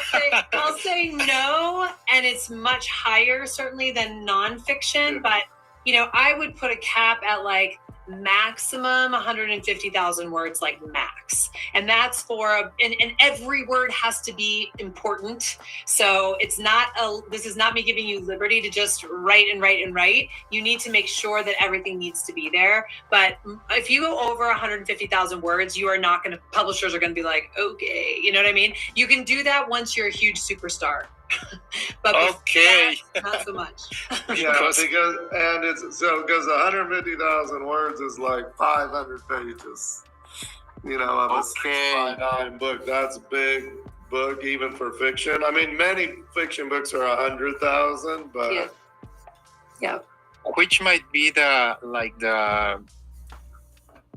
ideal average? I mean, I think in the 100,000 range, 120 are the. Aim for between 100 and 120. That sounds good. Okay.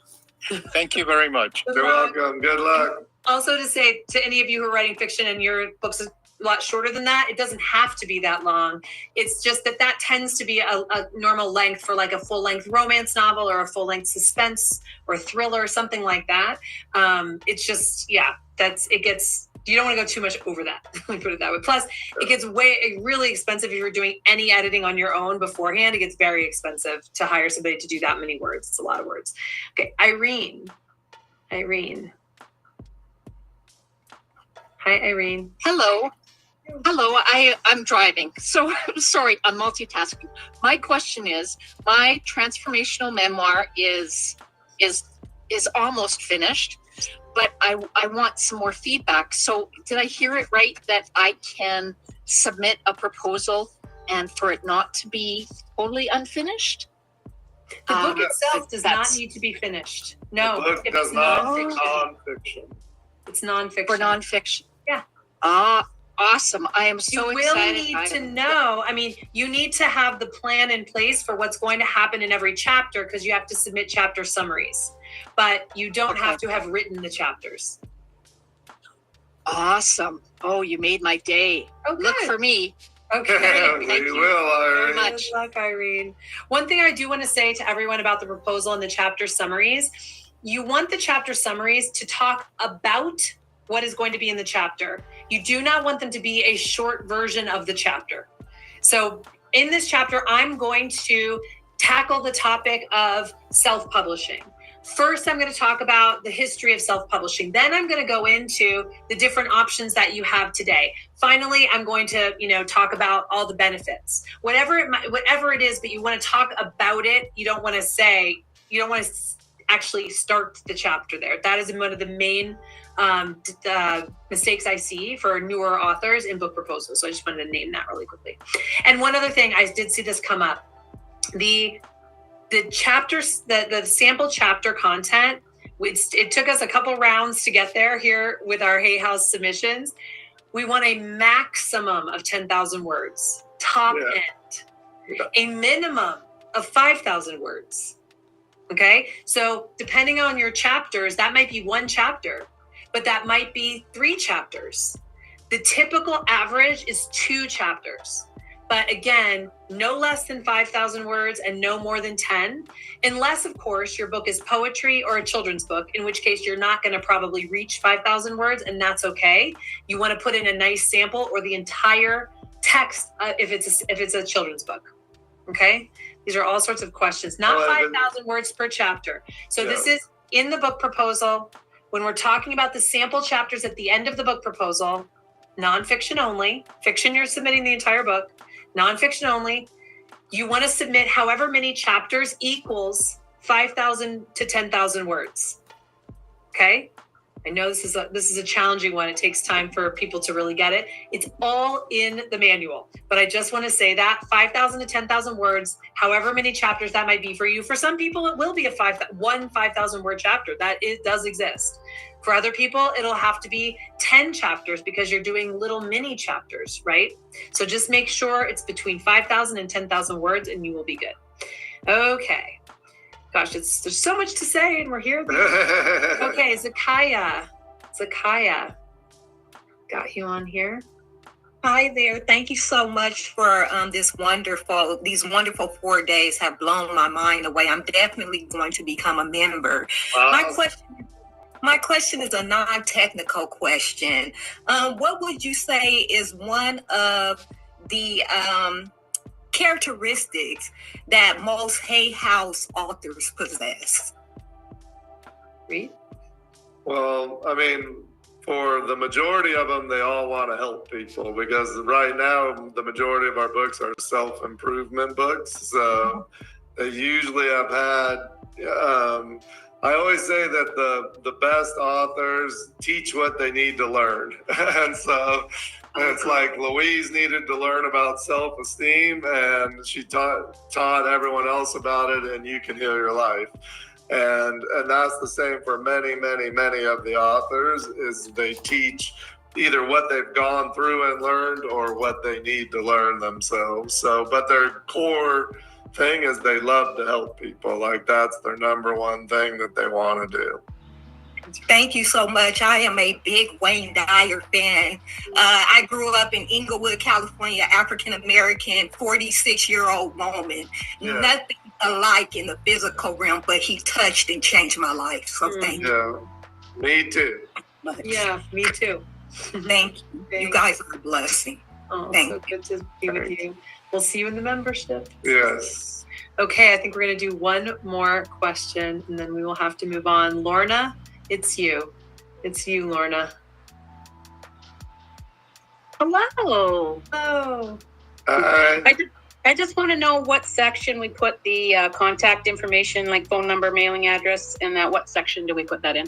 So that's actually should go on the cover page. So there should be just a cover page at the beginning that says your name, your address, your email address, your phone number. But also, I think that all of that is part of the form. So that's what I just told you is really for when you're submitting directly to agents or publishers. You will have a form, and there's a link that you'll be able to find in the manual probably. But also in the manual, there's a link. 100%. Yeah, there is. Yeah.